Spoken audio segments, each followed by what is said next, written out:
वाहिगुरु जी का खालसा वाहिगुरु जी की फतेह जी। मेरा नाम है जी doctor Kripal Singh.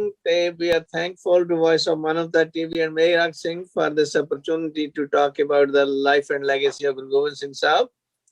Welcome to our audience and our participants. ਸਾਰਿਆਂ ਨੂੰ ਵਾਹਿਗੁਰੂ ਜੀ ਕਾ ਖਾਲਸਾ ਵਾਹਿਗੁਰੂ ਜੀ ਕੀ ਫਤਿਹ ਤੇ ਸਲਾਮ ਸਤਿ ਸ੍ਰੀ ਅਕਾਲ ਨਮਸਤੇ ਰਾਮ ਰਾਮ ਜੋ ਵੀ ਤੁਹਾਡਾ ਪਿਛੋਕੜ ਹੋਵੇ ਪ੍ਰਵਾਨ ਕਰਨਾ। This program is strictly speaking, individual views. Voice of Manavta is not responsible for it. Please subscribe to this program if you are not already doing it, and we'll appreciate any kind of help you may be able to give, financial or otherwise. If you have any questions, don't hesitate to ask and pass them on to Meghrai Singh. Having said that,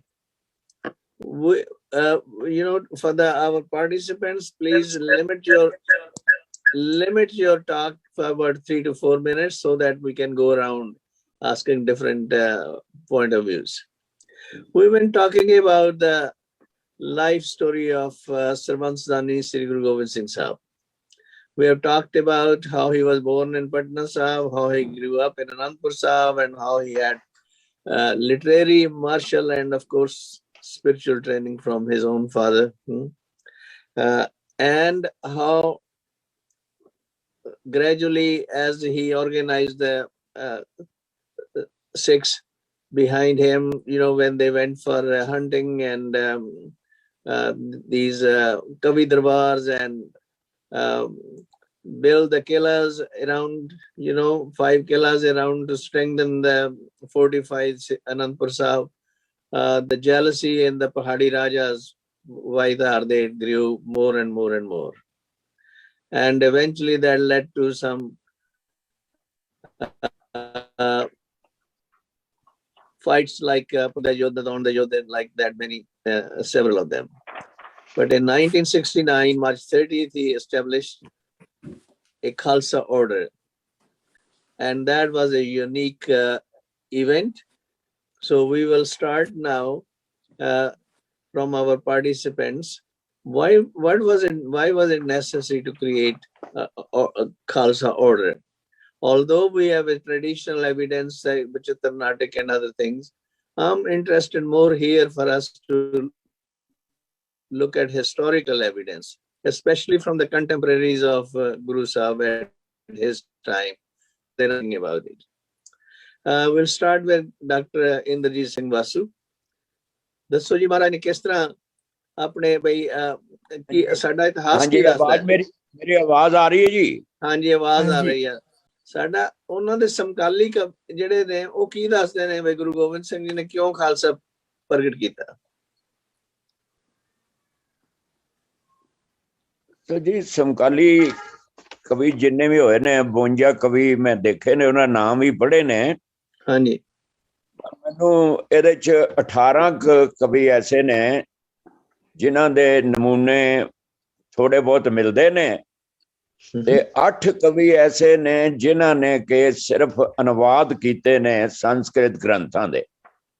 ਬਾਕੀ ਖਾਲਸਾ ਕਿਉਂ ਪ੍ਰਗਟ ਕੀਤਾ ਇਹਦੇ ਬਾਰੇ ਬਹੁਤਾ ਮੈਂ ਜਿੱਥੇ ਪੜ੍ਹਿਆ ਉੱਥੇ ਨਹੀਂ ਮੈਨੂੰ ਮਿਲ ਸਕਿਆ।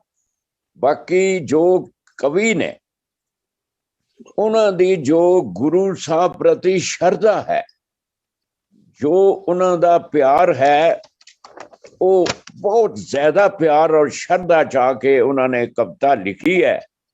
ਕਿਤੇ ਕਿਤੇ ਜੰਗਾਂ ਯੁੱਧਾਂ ਦਾ ਜ਼ਿਕਰ ਹੈ। ਇਹਦਾ ਮਤਲਬ ਹੈ ਕਿ ਖਾਲਸਾ ਉਸ ਵੇਲੇ ਦੇ ਜੰਗਾਂ ਯੁੱਧਾਂ 'ਚ ਉਹਨੇ ਅਸਰ ਰਿਹਾ। ਜਿਵੇਂ ਇੱਕ ਅਣੀ ਰਾਏ ਕਵੀ ਨੇ, ਉਹ ਲਿਖਦੇ ਨੇ, ਸੋਹੇ ਹੋਇਆ ਖਾਲਸਾ ਜਿਨ ਗੈਵਰ ਗਾਜੇ, ਫਤਿਹ ਕਰੀ ਸ੍ਰੀ ਸਾਹਿਬਾਂ ਜਗ ਮੈਂ ਜਸ ਛਾਜੇ।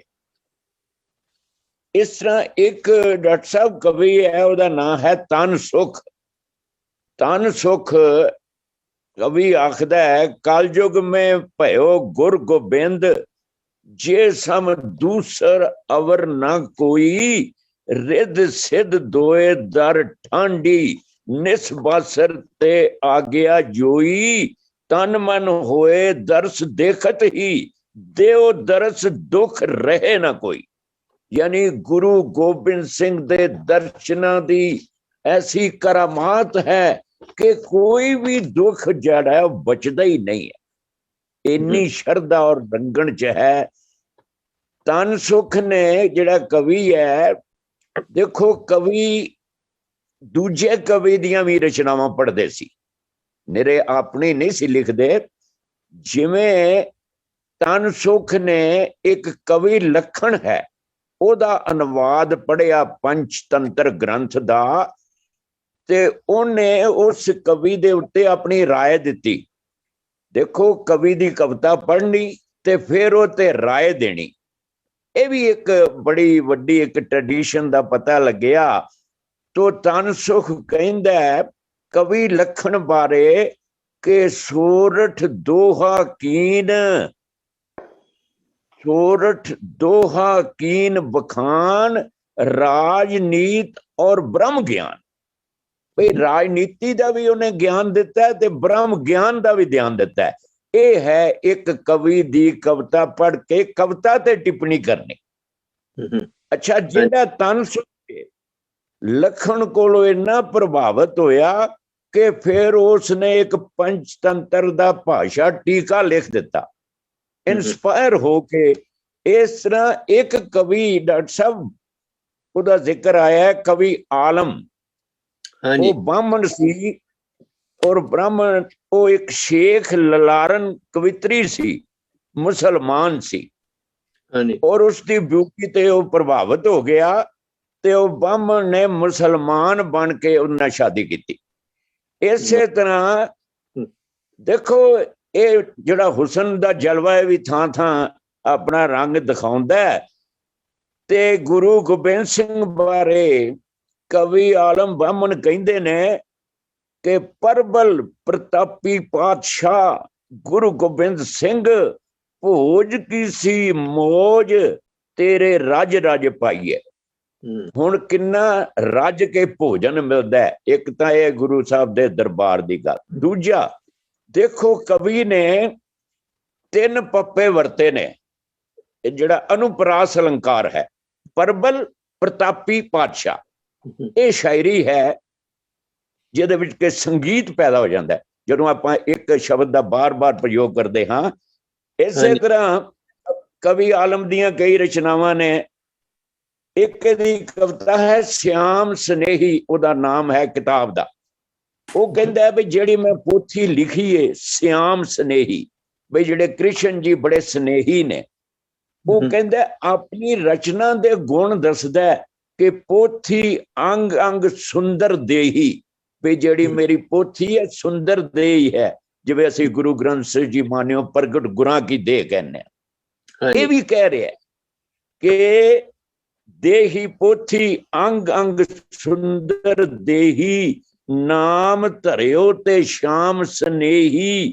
ये बहुत अगली लाइन ध्यान वाली है कि कीनी आप समझ के कारण प्रगट भई जगत उदाहरण। कहंदा मैं रचना ते अपनी समझ लई कीती सी, पर ये समझा ये जिहड़ी रचना है सारे जगत दे उधार लई इहदी प्रेरणा हो गई है। थैंक यू डॉक्टर साहब, कम बैक टू यू। देखो हुण अपने आंदा हैगा भाई गुरदास जी दूजे जिहड़े ने, वो कहंदे ने बै पर क्यों मरदे गमड़ा वरियाम अकेला, वावा गोबिंद सिंह आपे गुरचेला। ऐसे तरह आंदा हैगा गुरु भाई नंद लाल जी कहंदे ने बादशाह दरवेश गुरु गोबिंद सिंह अपनी रचना दे विच ते ਪਹਿਲਾਂ ਤੋਂ ਹੀ ਜਿਹੜਾ ਹੈਗਾ ਨਾਨਕ ਨਿਰਮਲ ਰਾਜ ਚਲਾਇਆ, ਜਿਹਨੂੰ ਇਹ ਵੀ ਜਿਹੜੇ ਨੇ ਸਾਨੂੰ ਪਤਾ ਹੈ, ਇਹ ਪ੍ਰੋਗਰੈਸਿਵ ਤਰੀਕੇ ਦੇ ਨਾਲ ਹਰ ਗੁਰੂਆਂ ਦੀ ਆਪੋ ਆਪਣੀ ਕੰਟਰੀਬਿਊਸ਼ਨ ਦੇ ਨਾਲ ਅਸੀਂ ਪਹੁੰਚੇ ਆ, ਜਦੋਂ ਕਿ ਫਿਰ ਅਖੀਰ ਤੇ ਮਹਾਰਾਜ ਖਾਲਸੇ ਦਾ ਜਿਹੜਾ ਹੈਗਾ ਉਹਨੂੰ ਪ੍ਰਗਟ ਕਰਦੇ ਨੇ, ਤਾਂ ਕਿ ਉਹ ਜਿਵੇਂ ਉਹ ਲਿਖਦੇ ਨੇ ਆਪਣੇ ਕਵੀ ਸੈਨਾਪਤ ਆਪਣੀ ਕਿਤਾਬ ਦੇ ਵਿੱਚ ਕਿ ਵੀ ਮਹਾਰਾਜ ਤੁਸੀਂ ने कहा भी मैं जिहड़ा अपना जामा हुणे खालसे नूं दे दिता अपने ज्योति जो समाउण तो पहला। सो ज्ञानी धर्म सिंह जी तुसीं कुछ विचार दसो इन्हां बाबत, तुहाडे ख्याल अनुसार भाई गुरदास जी दे की विचार ने गुरु साहब बाबत? उन्होंने ਉਹਨਾਂ ਦੀ ਇੱਕ ਪੰਕਤੀ ਤੇ ਹੈ ਹੀ ਆ ਜਿਹੜੀਆਂ ਆਮ ਪੜੀਆਂ ਜਾਂਦੀਆਂ ਵਾ, ਪ੍ਰਗਟਿਓ ਮਰਦ ਗੰਮੜਾ ਵਰਿਆਮ ਅਕੇਲਾ, ਵਾਹ ਵਾਹ ਗੋਬਿੰਦ ਸਿੰਘ ਆਪੇ ਗੁਰ ਚੇਲਾ। ਇਹ ਤੇ ਹਰ ਇੱਕ ਦੇ ਮੂੰਹ ਤੇ ਉਹਦੇ ਚ ਉਹ ਫਿਰ ਗੁਰ ਸੰਗਤ ਕੀਨੀ ਖਾਲਸਾ ਮਨ ਮੁਖੀ ਦੁਹੇਲਾ ਕੇ ਗੁਰ ਜੋ ਸੰਗਤ ਸੀ ਉਹਨੂੰ ਖਾਲਸਾ ਬਣਾ ਦਿੱਤਾ। ਤੇ ਇਸ ਤਰ੍ਹਾਂ ਕਰਕੇ ਉਹਨਾਂ ਨੇ ਉਸ ਵਾਰ ਦੇ ਵਿੱਚ ਕਾਫੀ ਕੁਝ ਜਿਹੜਾ ਦਸਮ ਪਾਤਸ਼ਾਹ ਜੀ ਦੀ ਸਿਫਤ ਦੇ ਵਿੱਚ ਕਿਹਾ। ਮੇਰੀ ਥੋੜੀ ਜਿਹੀ ਮਜਬੂਰੀ ਹੈ ਕਿ ਮੈਂ ਇੱਥੇ ਆਇਆ ਤੇ ਮੇਰੇ ਕੋਲ ਕੋਈ ਵੀ ਪੁਸਤਕ ਨਹੀਂ ਗਈ ਇੱਥੇ, ਨਾ ਕੋਈ ਲਾਇਬ੍ਰੇਰੀ ਹੈ ਇੱਥੇ, ਤੇ ਤਾਂ ਕਰਕੇ ਮੈਂ ਜ਼ਿਆਦਾ ਪੜ੍ਹ ਨਹੀਂ ਸਕਿਆ। ਪੀਵੋ ਨਾਲੇ ਵੀ ਆਉਂਦੇ ਲਾਈਨ ਇੱਕ ਹਾਂਜੀ, ਪੀਵੋ ਪਾਹੁਲ ਖੰਡੇ ਧਾਰ ਹੋਏ ਜਨਮ ਸੁਹੇਲਾ, ਇਹ ਵੀ ਉਹਦੇ ਚ ਹੈਗੇ ਆ। ਹਾਂਜੀ, ਉਹ ਕਿਉਂਕਿ ਵਾਵਾ ਲੰਬੀ ਵਾਰ ਆ ਤੇ ਉਹਦੀ ਹਰ ਪੌੜੀ ਜਿਹੜੀ ਆ ਉਹਦੇ ਅਖੀਰ ਦੇ ਵਿੱਚ ਵਾਹ ਵਾਹ ਗੋਬਿੰਦ ਸਿੰਘ ਆਪੇ ਗੁਰ ਚੇਲਾ ਆਉਂਦੀ ਆ, ਤੇ ਉਹਦੇ ਤੋਂ ਪਹਿਲੀਆਂ ਪੰਕਤੀਆਂ ਜਿਹੜੀਆਂ ਏਦਾਂ ਵਾ, ਪ੍ਰਗਟਿਓ ਮਰਦਾ ਗੰਮੜਾ ਵਰਿਆਮ ਅਕੇਲਾ, ਪੀਵੋ ਪਾਹੁਲ ਖੰਡੇ ਧਾਰ ਹੋਏ ਜਨਮ ਸੁਹੇਲਾ, ਤੋਂ ਫਿਰ ਲਾਸਟ ਵਾਲੀ ਫਿਰ ਵਾਹ ਵਾਹ ਗੋਬਿੰਦ ਸਿੰਘ ਆਪੇ ਗੁਰ ਚੇਲਾ। ਹਾਂਜੀ, ਮੇਰੀ ਅਰਜ਼ ਇਹ ਹੈ ਕਿ ਬਈ ਜਿਹੜਾ ਆਪਣਾ ਦੇਖੋ ਗੁਰੂ ਮਹਾਰਾਜ ਗੁਰੂ ਅਰਜਨ ਦੇਵ ਜੀ ਕਹਿੰਦੇ ਬਬਾਣੀਆਂ ਕਹਾਣੀਆਂ ਪੁੱਤ ਸਪੁੱਤ ਗ੍ਰਹਿਣ, ਤੇ ਜੇ ਅਸੀਂ ਜਿਹੜਾ ਸਾਡਾ ਇਤਿਹਾਸ ਹੈ, ਕਿਉਂਕਿ ਸਾਡੇ ਸਿਧਾਂਤ ਤਾਂ ਗੁਰੂ ਗ੍ਰੰਥ ਸਾਹਿਬ ਦੇ ਚ ਪ੍ਰਗਟ ਹੁੰਦੇ ਨੇ, ਪਰ ਉਹ ਸਿਧਾਂਤ ਜਿਹੜੇ ਉਹਨਾਂ ਨੂੰ ਲਿਵ ਕਿਵੇਂ ਕੀਤਾ ਜਾਂਦਾ ਜ਼ਿੰਦਗੀ ਦੇ ਵਿੱਚ, ਉਹ ਸਾਨੂੰ ਸਾਡੇ ਇਤਿਹਾਸ ਤੋਂ ਵਾਕਫੀਅਤ ਮਿਲਣੀ ਹੈ। ਗੁਰੂ ਸਾਹਿਬ ਦੀਆਂ ਜੀਵਨੀਆਂ ਪੜ੍ਹਨ ਤੋਂ ਜੋ ਵੀ ਸਾਨੂੰ ਥੋੜਾ ਬਹੁਤਾ ਪ੍ਰਾਪਤ ਹੈ, ਕਈ ਉਹਨਾਂ ਰੜਾਵਟਾਂ ਵੀ ਬੜੀਆਂ ਹੋ ਚੁੱਕੀਆਂ ਨੇ, ਇਹਦੇ ਚ ਕੋਈ ਸ਼ੱਕ ਨਹੀਂ, ਪਰ ਫਿਰ ਵੀ ਜਾਣੀ ਉਹ ਸਾਨੂੰ ਲੋੜ ਆ ਉਹਨਾਂ ਚ ਜੋ ਵੀ ਕੁਛ ਅਸੀਂ ਸਮਝ ਸਕੀਏ ਸਿਧਾਂਤਾਂ ਨੂੰ ਸਮਝਣ ਦੇ ਲਈ ਵੀ। ਕਿਉਂਕਿ ਨਹੀਂ, ਜਿਵੇਂ ਦੇਖੋ ਮਿਸਾਲ ਤੇ ਜਿਵੇਂ ਗੁਰੂ ਤੇਗ ਬਹਾਦਰ ਜੀ ਕਹਿੰਦੇ ਨੇ ਬਈ ਅਜਾਮਲ ਬਾਬਰ ਤੇ ਗਨਕਾ ਬਾਬਰ ਕਿਸ ਤਰ੍ਹਾਂ ਮਹਾਰਾਜ ਉਹ ਤਾਰੇ ਗਏ ਨੇ, ਇਸੇ ਤਰ੍ਹਾਂ ਹੋਰ ਅਨੇਕਾਂ ਐਗਜ਼ਾਮਪਲ ਆਉਂਦੀਆਂ ਨੇ ਧਰੂ ਪ੍ਰਹਿਲਾਦ ਵਗੈਰਾ ਦੀਆਂ, ਚਾਹੇ ਉਹ ਸੱਚੀਆਂ ਕਹਾਣੀਆਂ ਜਾਂ ਝੂਠੀਆਂ ਨੇ, ਇਹ ਨਹੀਂ ਹੈ ਸਾਡਾ ਤਾਲੁਕ। ਸਾਡਾ ਮਤਲਬ ਇਹ ਆ ਉਹਨਾਂ ਤੋਂ ਸਿੱਖਿਆ ਕੀ ਮਿਲਦੀ ਹੈ, ਉਹ ਪੁਰਾਣੇ ਜਿਹੜੀਆਂ ਸਟੋਰੀਆਂ ਨੇ ਮਹਾਰਾਜ ਗੁਰਬਾਣੀ ਦੇ ਵਿੱਚ ਸਮਝਾਉਣ ਦੇ ਲਈ ਵਰਤੇ ਨੇ। ਇਸ ਕਰਕੇ ਮੇਰੇ ਖਿਆਲ ਸਾਨੂੰ ਇਹ ਜਿਹੜੇ ਸਾਡੇ ਸਮਕਾਲੀ ਕਵੀ ਨੇ ਉਹਨਾਂ ਤੋਂ ਇਹ ਸਿੱਖਿਆ ਲੈਣ ਦੀ ਲੋੜ ਆ ਕਿ ਉਸ ਵਕਤ ਉਹ ਕੀ ਵਾਚ ਕਰ ਰਹੇ ਸੀ। may not be completely true ਸਾਨੂੰ ਸਾਡੇ ਲਈ, ਕਿਉਂਕਿ ਮਿਲਾਵਟਾਂ ਹੋਣ ਕਰਕੇ, ਪਰ ਜੋ ਵੀ ਮਿਲਦਾ something is better than nothing। Gurvinder Singh ji, ਕੌਣ ਛਾਣ ਕੀਤੀ ਜਾ ਸਕਦੀ ਗੁਰਬਾਣੀ ਦੇ ਗੁਰਮਤਿ ਦੇ ਚਾਨਣ ਚ।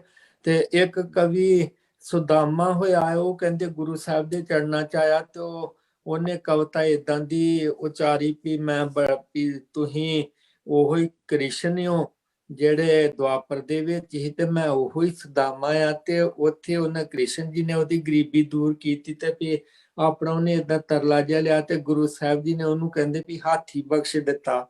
ਤੇ ਉਹ ਬੜਾ ਪਰੇਸ਼ਾਨ ਹੋਇਆ ਵੀ ਮੇਰੀ ਆਪਣੀ ਰੋਟੀ ਪੂਰੀ ਨਹੀਂ ਹੁੰਦੀ ਤੇ ਮੈਂ ਹਾਥੀ ਨੂੰ ਕਿੱਥੋਂ ਖਵਾਉਂਗਾ। ਤੇ ਗੁਰੂ ਸਾਹਿਬ ਨੇ ਕਹਿੰਦੇ ਉਹਦੇ ਹਾਥੀ ਦਾ ਵੀ ਰਾਸ਼ਨ ਪਾਣੀ ਦਾ ਇੰਤਜ਼ਾਮ ਕੀਤਾ ਤੇ ਉਹਨੂੰ ਮਾਲਾ ਮਾਲ ਕੀਤਾ। ਇਹ ਗੁਰੂ ਸਾਹਿਬ ਦੀ ਵਡਿਆਈ ਸੀਗੀ। ਹਾਂਜੀ, that's beautiful। Sardar Kulwinder Singh, doctor Kulwinder Singh ji. ਹਾਂਜੀ ਸਰ, ਇਹ ਤੇ ਦੇਖੋ ਗੁਰੂ ਮਹਾਰਾਜ ਦੀ ਮੌਜ ਹੁੰਦੀ ਹੈ ਕਿ ਸਰਬ ਕਲਾ ਸਮਰਾਟ ਨੇ। ਤੁਹਾਡਾ ਕੋਈ ਸਮਕਾਲੀ ਕਵੀ ਨਾ ਤੁਹਾਡਾ ਕੋਈ ਹੈ ਪੜਿਆ ਜਾਂ ਵਿਚਾਰ ਕਿਸੇ ਸਮਕਾਲੀ ਕਵੀ? ਨਹੀਂ ਸਰ, ਮੈਂ ਇਸ ਤਰ੍ਹਾਂ ਨਹੀਂ ਮੈਂ ਬਹੁਤਾ ਜਾਣੂ ਹੈਗਾ। ਮਤਲਬ ਭਾਈ ਨੰਦ ਲਾਲ ਜੀ ਦੀ ਜੇ ਤੁਸੀਂ ਜ਼ਿਕਰ ਕਰ ਸਕੇ, ਭਾਈ ਗੁਰਦਾਸ ਜੀ ਦੂਜੇ ਜਿਹੜੇ, ਇਹ ਤੇ ਆਮ ਅਸੀਂ ਸੁਣਨ ਚ ਆਉਂਦਾ ਇਹਨਾਂ ਦਾ, ਠੀਕ ਹੈ ਨਾ। ਤੇ ਬਾਕੀ ਹੋਰ ਜਿਹੜੇ ਕੋਈ ਸਪੈਸ਼ਲ ਕੋਈ ਵੱਖਰੇ ਜਿਹੜੇ ਨੇ ਉਹ ਨਹੀਂ ਮੈਂ ਮੇਰੇ ਟੱਚ। ਕੋਈ ਗੱਲ ਨਹੀਂ। ਗਿਆਨੀ ਸੁੱਚਾ ਸਿੰਘ ਜੀ, ਤੁਸੀਂ ਆਪਣੇ ਵਿਚਾਰ ਦੱਸੋ ਕੁਛ ਇਸ ਬਾਬਤ ਕਿ ਬਈ ਮਹਾਰਾਜ ਬਾਬਤ ਕੀ ਉਹਨਾਂ ਦੇ ਸਮਕਾਲੀ ਜਿਹੜੇ ਕਵੀ ਨੇ ਜਾਂ ਜਿਹੜੇ ਹੋਰ ਨੇ, ਜੋ ਵੀ ਸਾਨੂੰ ਕਿਤੋਂ ਵੀ ਗਿਆਨ ਮਿਲਦਾ ਉਹਦੇ ਬਾਬਤ ਕੀ ਦੱਸਦੀਆਂ ਨੇ ਚੀਜ਼ਾਂ, ਕਿ ਵੀ ਕਿਸ ਤਰ੍ਹਾਂ ਮਹਾਰਾਜ ਨੇ ਖਾਲਸਾ ਪ੍ਰਗਟ ਕਰਨ ਦੇ ਲਈ ਕਿਉਂ ਕਰਨਾ ਪਿਆ ਹਿਸਟੋਰੀਕਲ ਪੁਆਇੰਟ ਆਫ ਵਿਊ ਤੋਂ? ਦੇਖੋ ਅਗੇਨ ਜੀ ਉਹੀ ਤੁਹਾਡੀ ਸਾਰਿਆਂ ਵਾਲੀ ਮਜਬੂਰੀ ਮੈਂ ਦੱਸਦਾ ਕਿ ਜਿਹੜਾ ਕਵੀ ਜਨਾਂ ਨੂੰ ਜ਼ਿਆਦਾ ਅਸੀਂ ਵੀ ਨਹੀਂ ਪੜ੍ਹਿਆ ਜੀ। ਦੇਖੋ ਜੀ, ਮਤਲਬ ਕਿ ਇਹਦੀ ਬਹੁਤੀ ਨੌਲੇਜ ਤੇ ਮੈਨੂੰ ਨਹੀਂ ਹੋਣੀ। ਜਿਹੜਾ ਬੇਸਿਕਲੀ ਉਹੀ ਅਸੀਂ ਵੀ ਪੜ੍ਹਦੇ ਰਹੇ ਹਾਂ, ਭਾਈ ਨੰਦ ਲਾਲ ਜੀ ਦੇ ਜਿਹੜੀਆਂ ਉਹਨਾਂ ਦੀਆਂ ਰੁਬਾਈਆਂ ਕਵਿਤਾਵਾਂ ਹੈਗੀਆਂ, ਕੀਰਤਨ ਦੇ ਵਿੱਚ ਵੀ ਗਾਉਂਦੇ ਰਹੇ ਹਾਂ। ਤੇ ਉਸ ਤੋਂ ਬਾਅਦ ਪਹਿਲਾਂ ਅੱਜ ਕੱਲ੍ਹ ਤੇ ਨਹੀਂ, ਪਹਿਲਾਂ ਭਾਈ ਗੁਰਦਾਸ ਜੀ ਦੀਆਂ ਵੀ ਗਾਉਂਦੇ ਰਹੇ ਹਾਂ, ਠੀਕ ਹੈ ਜੀ। ਲੇਕਿਨ ਇੱਥੇ ਮੈਂ ਇੱਕ ਚੀਜ਼ ਜ਼ਰੂਰ, ਬੇਸ਼ੱਕ ਟੌਪਿਕ ਥੋੜਾ ਜਿਹਾ ਡਿਫਰੈਂਟ ਹੈ, ਕਿ ਭਾਈ ਗੁਰਦਾਸ ਜੀ ਜਿਨ੍ਹਾਂ ਦੀਆਂ ਅਸੀਂ 12 ਗੁਰੂ ਨਾਨਕ ਦੇਵ ਜੀ ਦੇ ਸੰਬੰਧ ਦੇ ਵਿੱਚ ਜਾਂ ਗੁਰੂ ਅਰਜਨ ਦੇਵ ਜੀ ਦੇ ਸੰਬੰਧ ਦੇ ਵਿੱਚ ਪੜ੍ਹਦੇ ਆ, ਉਹ ਤੇ ਸਨ ਗੁਰੂ ਅਰਜਨ ਦੇਵ ਜੀ ਦੇ ਰਿਸ਼ਤੇਦਾਰੀ ਦੇ ਵਿੱਚੋਂ ਮਾਮਾ ਜੀ ਲੱਗਦੇ ਸੀਗੇ। ਠੀਕ ਹੈ ਜੀ। ਤੇ ਉਹਨਾਂ ਦੇ ਬਾਰੇ ਇੱਕ ਜਿਹੜੀ ਧਾਰਨਾ ਹੈ, ਦੰਤ ਕਥਾ ਚੱਲਦੀ ਆ ਰਹੀ ਹੈ ਕਿ ਉਹਨਾਂ ਦੀ ਬਾਣੀ ਨੂੰ ਗੁਰੂ ਮਹਾਰਾਜ ਨੇ ਗੁਰੂ ਗ੍ਰੰਥ ਸਾਹਿਬ ਦੀ ਕੁੰਜੀ ਦਾ ਦਰਜਾ ਦਿੱਤਾ ਹੋਇਆ ਜੀ। ਇਹ ਇੱਕ ਧਾਰਨਾ ਹੈ। ਓਕੇ ਜੀ। ਹਾਂਜੀ ਹੁਣ ਦੂਸਰੇ, ਜਿਸ ਵੇਲੇ ਅਸੀਂ ਕਹਿੰਦੇ ਆ ਭਾਈ ਗੁਰਦਾਸ ਦੂਜਾ, ਇੱਕ ਨੰਬਰ ਤੇ ਜੀ ਉਸ 12 ਦੇ ਉੱਪਰ ਕਿਤੇ ਵੀ ਭਾਈ ਗੁਰਦਾਸ ਜੀ ਦਾ ਨਾਂ ਤੇ ਜਿਹੜਾ ਸਾਹਮਣੇ ਮਿਲ ਜਾਂਦਾ, ਪਰ ਉਹਨਾਂ ਦਾ ਪੈਨ ਨੇਮ ਤੇ ਕਿਤੇ ਨਹੀਂ ਮਿਲਦਾ ਵੈਸੇ। ਠੀਕ ਹੈ ਜੀ। ਜਿਹੜਾ ਵਾਹ ਵਾਹ ਗੋਬਿੰਦ ਸਿੰਘ ਆਪੇ ਗੁਰ ਚੇਲਾ ਜਿਨ੍ਹਾਂ ਨੇ ਲਿਖਿਆ, ਉਹ ਤੇ ਜਿਸ ਵੇਲੇ ਕੁਐਸਚਨ ਇਹ ਉੱਠ ਗਿਆ ਸੀਗਾ ਕਿ ਭਾਈ ਗੁਰਦਾਸ ਜੀ ਤੇ ਛੇਵੇਂ ਪਾਤਸ਼ਾਹ ਜੀ ਦੇ ਵੇਲੇ ਚੜ੍ਹਾਈ ਕਰ ਗਏ ਸੀਗੇ, ਤੇ ਆਹ ਜਿਹੜਾ ਗੁਰੂ ਗੋਬਿੰਦ ਸਿੰਘ ਜੀ ਦੇ ਬਾਰੇ ਲਿਖਦੇ ਤੁਸੀਂ ਇਹ ਵੀ ਕਹਿ ਦਿੰਦੇ ਕਿ ਭਾਈ ਗੁਰਦਾਸ ਦਾ ਲਿਖਿਆ ਹੋਇਆ, ਇਹ ਕਿਸ ਤਰ੍ਹਾਂ ਪੋਸੀਬਲ ਹੋਏਗਾ, ਕਿਵੇਂ ਹੋ ਗਿਆ ਇਹ? ਉੱਥੋਂ ਦੂਸਰਾ ਨਾਂ ਨਿਕਲਿਆ ਸੀ ਭਾਈ ਗੁਰਦਾਸ ਦੂਜਾ। ਹਾਂਜੀ ਸਾਡੇ ਟਾਈਮ ਦੇ ਉੱਤੇ ਪ੍ਰਿੰਸੀਪਲ, ਸਾਡੇ ਟਾਈਮ ਤੇ ਤਾਂ ਪ੍ਰੋਫੈਸਰ ਹੁੰਦੇ ਸੀ ਸਰਦਾਰ ਲਾਭ ਸਿੰਘ ਜੀ, ਬੜੇ ਵਿਦਵਾਨ ਬੰਦੇ ਸੀ ਜੀ, ਤੇ ਗੋਲਡ ਮੈਡਲਿਸਟ, MA ਗੁਰਮਤਿ ਕਾਲਜ ਪਟਿਆਲਾ ਦੇ। ਬਾਅਦ ਦੇ ਵਿੱਚ ਉਹ ਪ੍ਰਿੰਸੀਪਲ ਵੀ ਰਹੇ, ਤੇ ਫਿਰ ਉਹ ਕਾਫੀ ਸਾਲ ਪਹਿਲਾਂ ਇੱਥੇ ਆਏ ਸੀ ਬਾਹਰ, ਦਾਸ ਦੇ ਕੋਲੇ 1 ਮਹੀਨਾ ਰਹੇ ਸੀ ਇੱਥੇ ਸਾਡੇ ਕੋਲ ਘਰੇ। ਉਦੋਂ ਫਿਰ ਸਾਰਾ ਸਾਡੀਆਂ ਹੁੰਦੀਆਂ ਰਹੀਆਂ ਉਹਨਾਂ ਦੇ ਨਾਲ, ਤੇ ਇਹ ਵੀ ਗੱਲ ਹੋਈ ਸੀ। ਤਾਂ ਉਹ ਕਹਿੰਦੇ ਸੀਗੇ, ਉਹ ਕਹਿੰਦੇ ਕਿ ਕਾਕਾ ਗੱਲ ਇਹ ਆ ਕਿ ਵੀ ਇਹ ਜਿਹੜਾ ਨਾ ਭਾਈ ਗੁਰਦਾਸ ਦੋ ਹੀ ਨਹੀਂ ਹੈਗੇ, ਇੱਕ ਹੋਰ ਵੀ ਹੈਗਾ। ਕਹਿੰਦੇ 3 ਆ ਭਾਈ ਗੁਰਦਾਸ ਸਾਡੇ ਪੰਥ ਦੇ ਵਿੱਚ ਪ੍ਰਚਲਿਤ, ਪਰ ਕਹਿੰਦੇ ਕਿ ਮੈਂ ਤਾਂ ਕਹਿੰਦੇ ਪਹਿਲੇ ਦੇ ਬਾਰੇ ਕਹਿੰਦੇ ਜੇ ਤੁਹਾਨੂੰ ਦੱਸਾਂ ਜਾਂ ਕਹਾਂ ਇੰਨਾ ਹੀ ਪੁੱਛ ਲਵਾਂ ਵੀ ਭਾਈ ਗੁਰਦਾਸ ਪਹਿਲੇ ਜਿਹੜੇ ਆ ਉਹਨਾਂ ਨੂੰ ਪੁੱਛੋ ਕਿ ਗੁਰੂ ਅਰਜਨ ਦੇਵ ਜੀ ਦੀ ਸ਼ਹੀਦੀ ਕਿੰਨੀ ਮਹਾਨ ਇੱਕ ਜਿਹੜੀ ਇਨਸੀਡੈਂਟ ਹੋਇਆ ਸਿੱਖ ਧਰਮ ਦੇ ਵਿੱਚ, ਲੇਕਿਨ ਭਾਈ ਗੁਰਦਾਸ ਜੀ ਦੀਆਂ 12 ਦੇ ਵਿੱਚੋਂ ਇੱਕ ਲਫ਼ਜ਼ ਵੀ ਨਹੀਂ ਮਿਲਦਾ ਉਹਦੇ ਬਾਰੇ ਚ। ਹਾਊ ਇਜ਼ ਦੈਟ ਪੋਸੀਬਲ ਕਿ ਭਾਈ ਗੁਰਦਾਸ ਜੀ ਉੱਥੇ ਹਾਜ਼ਰ ਹੋਣ, ਗੁਰੂ ਹਰਗੋਬਿੰਦ ਸਾਹਿਬ ਜੀ ਤੱਕ ਉਹ ਜਿਹੜੇ ਰਹੇ ਆ, ਤੇ ਉਹਨਾਂ ਦੇ ਬਾਬਤ ਉਹਨਾਂ ਦਾ ਕੋਈ ਲਫ਼ਜ਼ ਵੀ ਨਹੀਂ ਲਿਖਿਆ ਮਿਲਦਾ। ਉਹ ਕਹਿੰਦੇ ਕਿ ਸੁੱਚਾ ਸਿੰਘ ਜੀ ਕਹਿੰਦੇ ਭਾਈ ਗੁਰਦਾਸ ਤਾਂ ਵੈਸੇ 3 ਹੋਏ ਆ, ਪਰ ਕਹਿੰਦੇ ਇਹ ਤਾਂ ਪਹਿਲੇ ਤੇ ਕੁਐਸਚਨ ਉੱਠ ਜਾਂਦਾ ਇਸ ਤਰ੍ਹਾਂ ਦਾ। ਤੇ ਸਮਝ ਗਿਆ ਨਾ ਜੀ। ਹੁਣ ਮਤਲਬ ਕਿ ਅਸੀਂ ਪਹਿਲੇ ਨੂੰ ਤਾਂ ਅਸੀਂ ਮੰਨੀ ਬੈਠੇ ਆ ਜੀ, ਇਹ ਚ ਕੋਈ ਸ਼ੱਕ ਨਹੀਂ। ਦੂਜੇ ਦੀ ਜਿਹੜੀ ਆ ਉਹਦੇ ਵਿੱਚ ਦੇਖੋਗੇ, ਉਹ ਤੇ ਕਹਿ ਰਹੇ ਤੇਰੇ ਗੁਰ ਸਿਮਰ ਮਨਾਈ ਕਾਲਕਾ ਖੰਡੇ ਕੀ ਬੇਲਾ। ਉਸ ਤੋਂ ਬਾਅਦ ਵਾਹ ਵਾਹ ਗੋਬਿੰਦ ਸਿੰਘ ਆਪੇ ਗੁਰ। ਹੁਣ ਉਹ ਜਿਹੜਾ ਚੇਲਾ ਆ, ਸਾਨੂੰ ਪਤਾ ਕਿ ਸ਼੍ਰੀ ਹਰਿਮੰਦਰ ਸਾਹਿਬ ਅੰਮ੍ਰਿਤਸਰ ਦਰਬਾਰ ਸਾਹਿਬ, ਉੱਥੇ ਦੀ ਜਿਹੜੀ ਦਰਸ਼ਨੀ ਡੋੜੀ, ਉੱਥੇ ਉਹਦੇ ਸਾਹਮਣੇ ਜਿਹੜੀ ਬੇਰ ਸਾਹਿਬ ਹੋਇਆ ਨਾ ਜੀ, ਉੱਥੇ ਮਾਤਾ ਦੁਰਗਾ ਦਾ ਇੱਕ ਬਹੁਤ ਵੱਡਾ ਆਦਮ ਕੱਦ ਬੁੱਤ ਹੁੰਦਾ ਸੀ। ਉਹਦੇ ਸਾਹਮਣੇ ਗੁਰੂ ਗੋਬਿੰਦ ਸਿੰਘ ਜੀ ਦਾ ਬੁੱਤ ਹੁੰਦਾ ਸੀ, ਝੁੱਕ ਕੇ ਹੱਥ ਜੋੜ ਕੇ ਉਹਦੇ ਅੱਗੇ ਖੜੇ ਆ ਮਾਤਾ। ਹਾਂਜੀ ਹੁੰਦਾ ਸੀ। ਇਹ 1857 ਦੇ ਵਿੱਚ ਸਿੰਘ ਸਭਾ ਲਹਿਰ ਨੇ ਚੁਕਾਇਆ ਸੀ। ਉਸ ਤੋਂ ਪਹਿਲਾਂ ਸਾਰਾ ਕੁਝ ਇੱਥੇ ਸੀਗਾ ਜੀ, ਕੋਈ ਇਹ ਨਹੀਂ ਸੀ। ਇਹ ਇੱਕ ਮਹਾਨ ਚੀਜ਼ ਸੀ।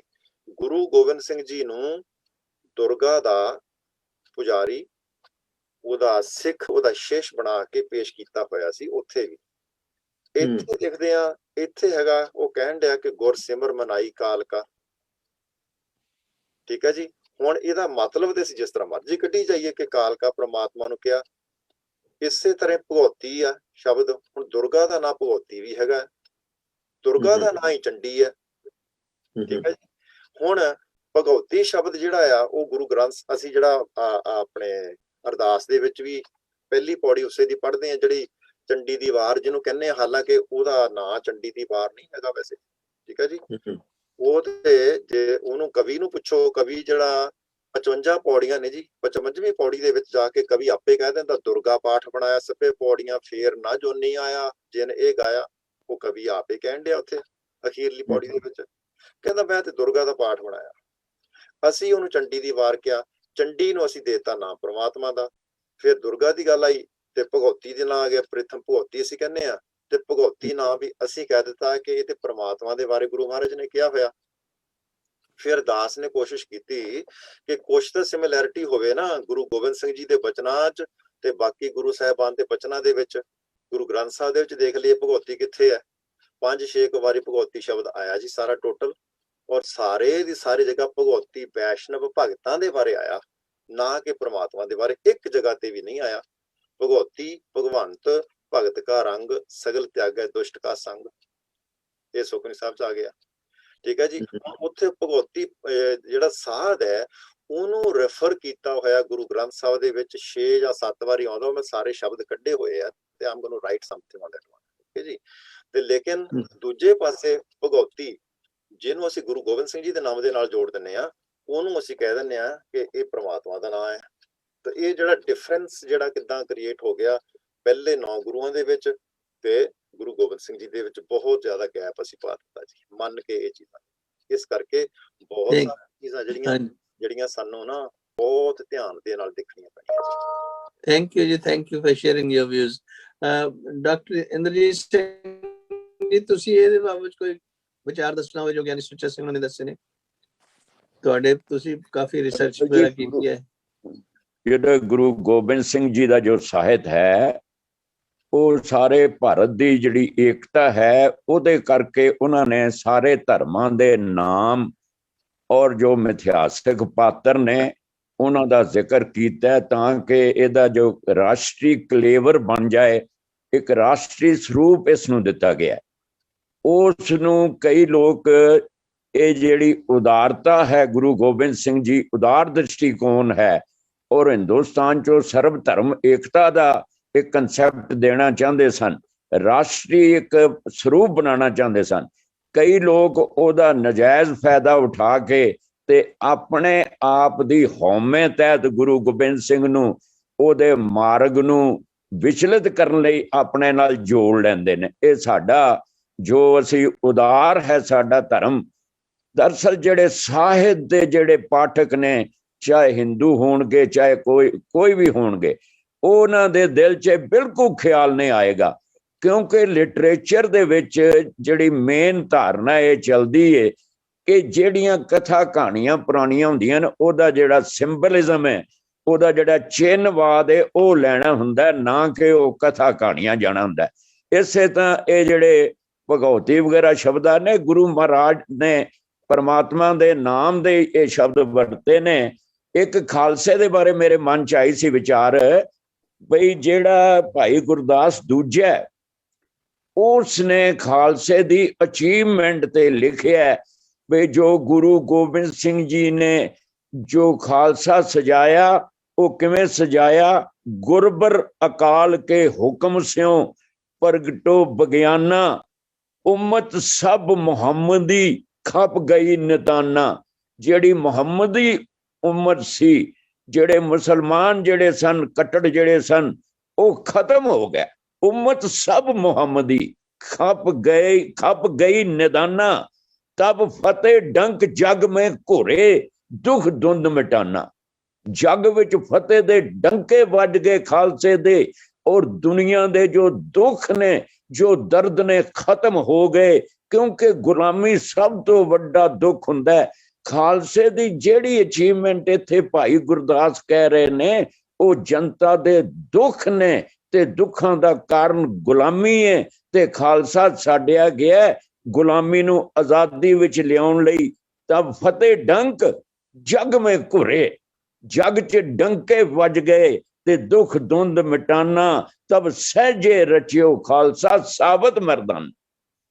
ਇਹ ਸਾਬਤ ਹੈ, ਇਹ ਕਰੈਕਟਰ ਦਾ ਪੂਰਾ ਸੂਰਾ ਹੈ, ਇਹ ਮਰਦਾਂ ਦਾ ਬਚਨ ਦਾ ਬਲੀ ਹੈ। ਔਰ ਸਹਿਜੇ ਰਚਿਓ, ਇਹ 200 ਸਾਲ ਲੱਗ ਗਏ ਸਹਿਜੇ ਰਚਿਓ ਦੀ ਕਹਾਣੀ ਨੂੰ। ਇੱਕ ਕਿਸੇ ਸ਼ਾਇਰ ਨੇ ਕਿਹਾ, ਇਹ ਨਹੀਂ ਇੱਕ ਪਾਤਰੀ ਵਰਤੀ ਕਹਾਣੀ, ਇਹ ਪਰਿਵਰਤਨ 10 ਲੋਆਂ ਦਾ ਹਾਣੀ। ਇਹ ਜਿਹੜਾ ਪਰਿਵਰਤਨ ਆਇਆ ਇਹ 10 ਰੋਸ਼ਨੀਆਂ ਦੁਆਰਾ ਆਇਆ, ਇਹ ਇੱਕ ਪਾਤਰ ਦੀ ਕਹਾਣੀ ਨਹੀਂ ਹੈ। ਸੋ ਗੁਰੂ ਸਾਹਿਬ ਦੇ ਬਾਰੇ 'ਚ ਖਾਲਸੇ ਦੀਆਂ ਅਚੀਵਮੈਂਟ ਬਾਰੇ ਭਾਈ ਗੁਰਦਾਸ ਦੂਜਾ ਕਹਿੰਦੇ ਨੇ, ਤਬ ਸਹਿਜੇ ਰਚਿਓ ਖਾਲਸਾ ਸਾਬਤ ਮਰਦਾਨਾ। ਤੇ ਵਾਹ ਗੁਰੂ ਗੋਬਿੰਦ ਸਿੰਘ ਆਪੇ ਗੁਰਚੇਲਾ।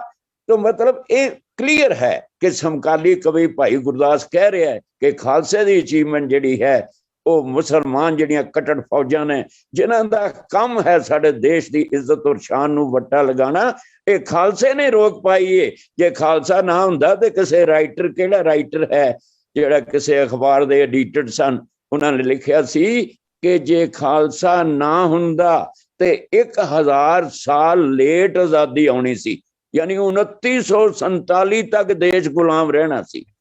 ਇਹ ਹੈ ਜਿਹੜੀਆਂ ਕਲਮਾਂ, ਪਰ ਜਿਹੜੀਆਂ ਨਿਰਪੱਖ ਕਲਮਾਂ ਨੇ, ਜੋ ਨਿਰਪੱਖ ਰਾਈਟਰ ਨੇ, ਉਹਨਾਂ ਦੀਆਂ ਐਸੀਆਂ ਰਾਵਾਂ ਦੇਖੀਆਂ ਗਈਆਂ।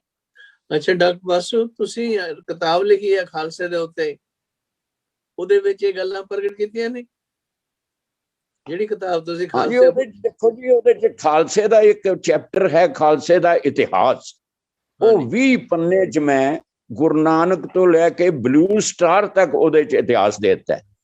ਉਹਦੇ ਚ ਮੇਨ ਜਿਹੜਾ ਹੈ ਖਾਲਸੇ ਦਾ ਪਰਪਸ ਕੀ ਹੈ, ਤਖਤ ਬਹੇ ਤਖਤੇ ਕੀ ਲਾਇਕ, ਗੁਰੂਆਂ ਦਾ ਨਿਸ਼ਾਨਾ ਸੀ ਕਿ ਜਿਹੜੇ ਤਖਤ ਤੇ ਮਾਨਵਤਾ ਵਿਰੋਧੀ ਜਿਹੜੇ ਲੋਕ ਨੇ ਉਹ ਨਹੀਂ ਯੋਗ, ਔਰ ਲੋਕ ਹਿੱਤੂ ਸਰਕਾਰਾਂ ਕਾਇਮ ਕਰਨ ਲਈ ਗੁਰੂ ਗੋਬਿੰਦ ਸਿੰਘ ਜੀ ਨੇ ਇਹ ਜਿਹੜਾ ਖਾਲਸਾ ਸਾਜਿਆ। ਔਰ ਉਹਦੇ ਚ ਜਿਹੜੀ ਪਲੈਨਿੰਗ ਹੈ ਉਹ ਗੁਰੂ ਨਾਨਕ ਦੀ ਪਲੈਨਿੰਗ ਹੈ, ਗੁਰੂ ਅਰਜਨ ਦੀ ਸ਼ਹੀਦੀ ਹੈ, ਅਕਾਲ ਤਖਤ ਦੀ ਰਚਨਾ ਹੈ।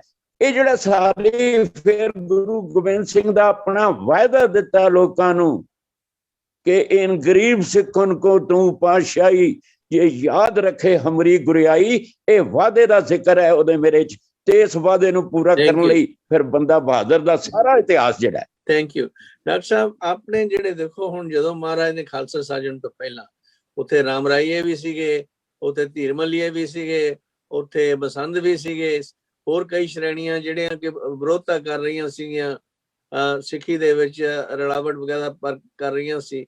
ਉਹ ਸਾਰਿਆਂ ਨੂੰ ਦੂਰ ਕਰਕੇ ਮਹਾਰਾਜ ਨੇ ਸਿੱਧਾ ਆਪਣੇ ਆਪ ਨਾਲ ਜੋੜਿਆ। ਇਹਦੇ ਬਾਬਤ ਕੀ ਵਿਚਾਰ ਹੈ?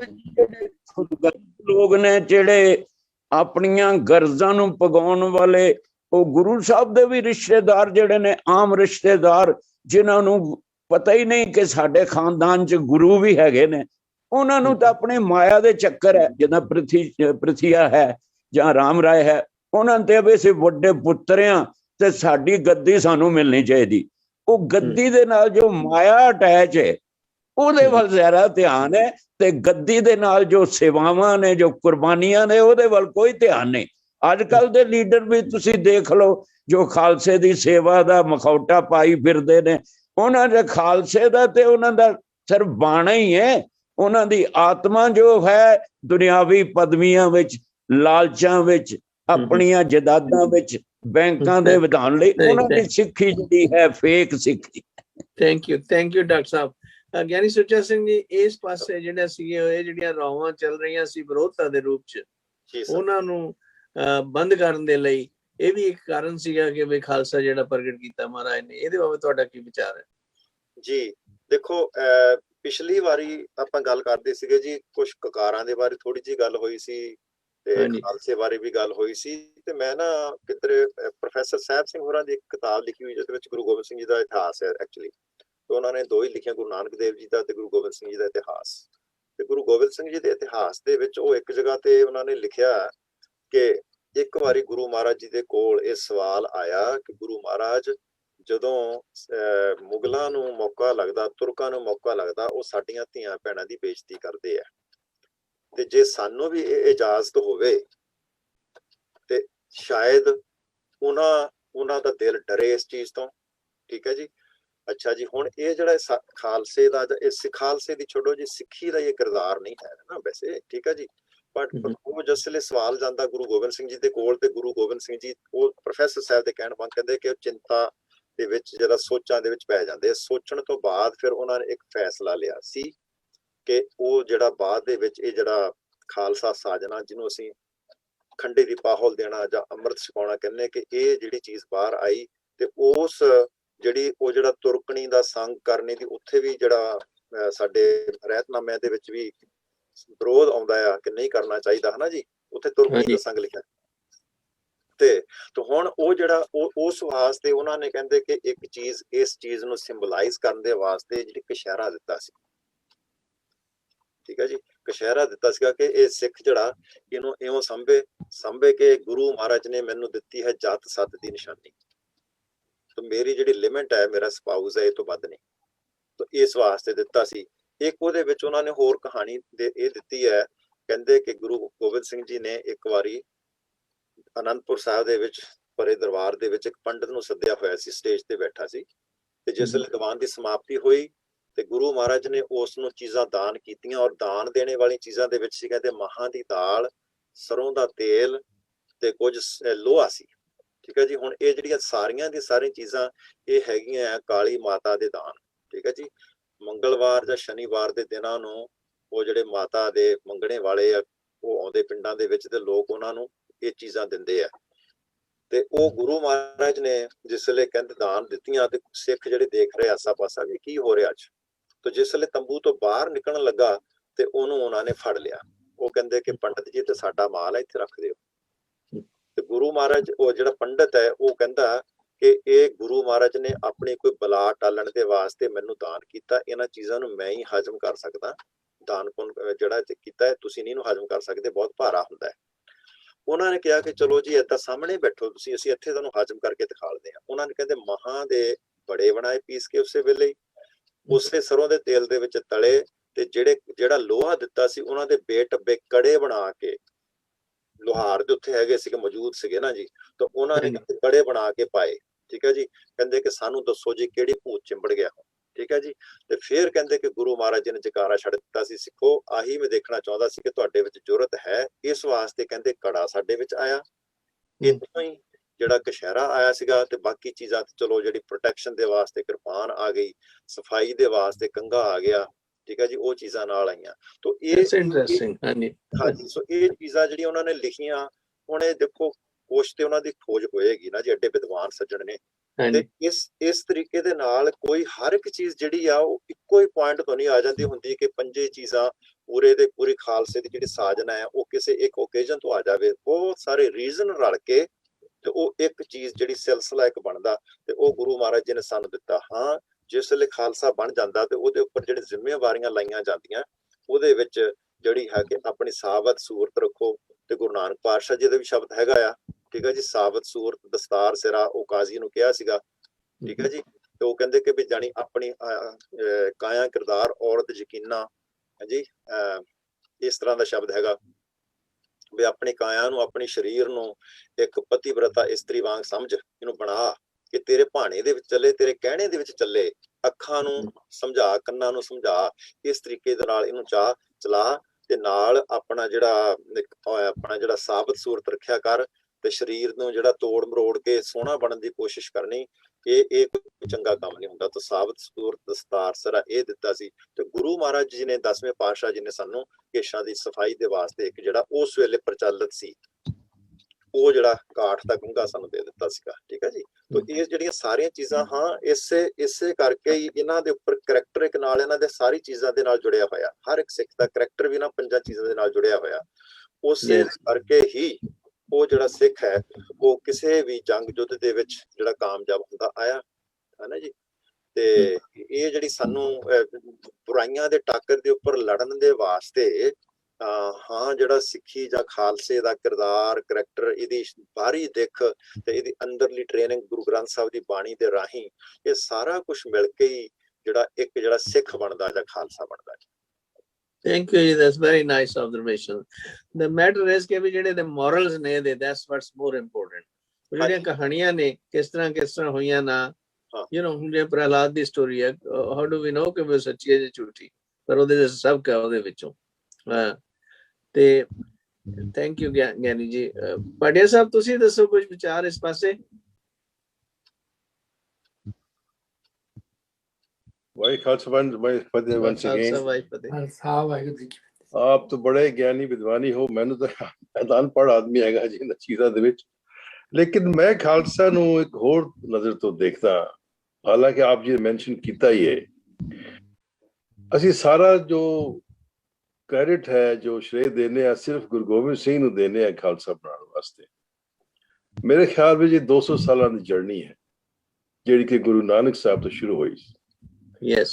और खालसा का शब्द भी जिस तरह पिछली बार भी वीरा ने किया कि कहो कबीर जन पए खालसे, जिन्होंने ये सब किया हैगा। तो क्वेश्चन ये पैदा होता है कि गुरु नानक साहब जो उस वक्त तो उन्होंने चेले सन, जिन्होंने सिख कहते हैं, जो पूर्ण सिख सन, जिन्होंने शहीदियां भी दित्तियां, क्या वो खालसे नहीं सन?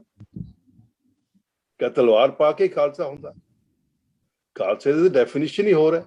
जिस तरह तुस आप भी उस दिन पूरे खालसा दी घंटा पूरी डिक्टेशन हुई है उस दिन जो लुधियाना मिशनरी कॉलेज तो हुई है। उन्होंने ये कहा कि जो पंज अपने प्यारे हैं उन्होंने ना जेड़े ने वो पंज धर्म दया और सारे हिम्मत सारी मिला के वही खालसा बन।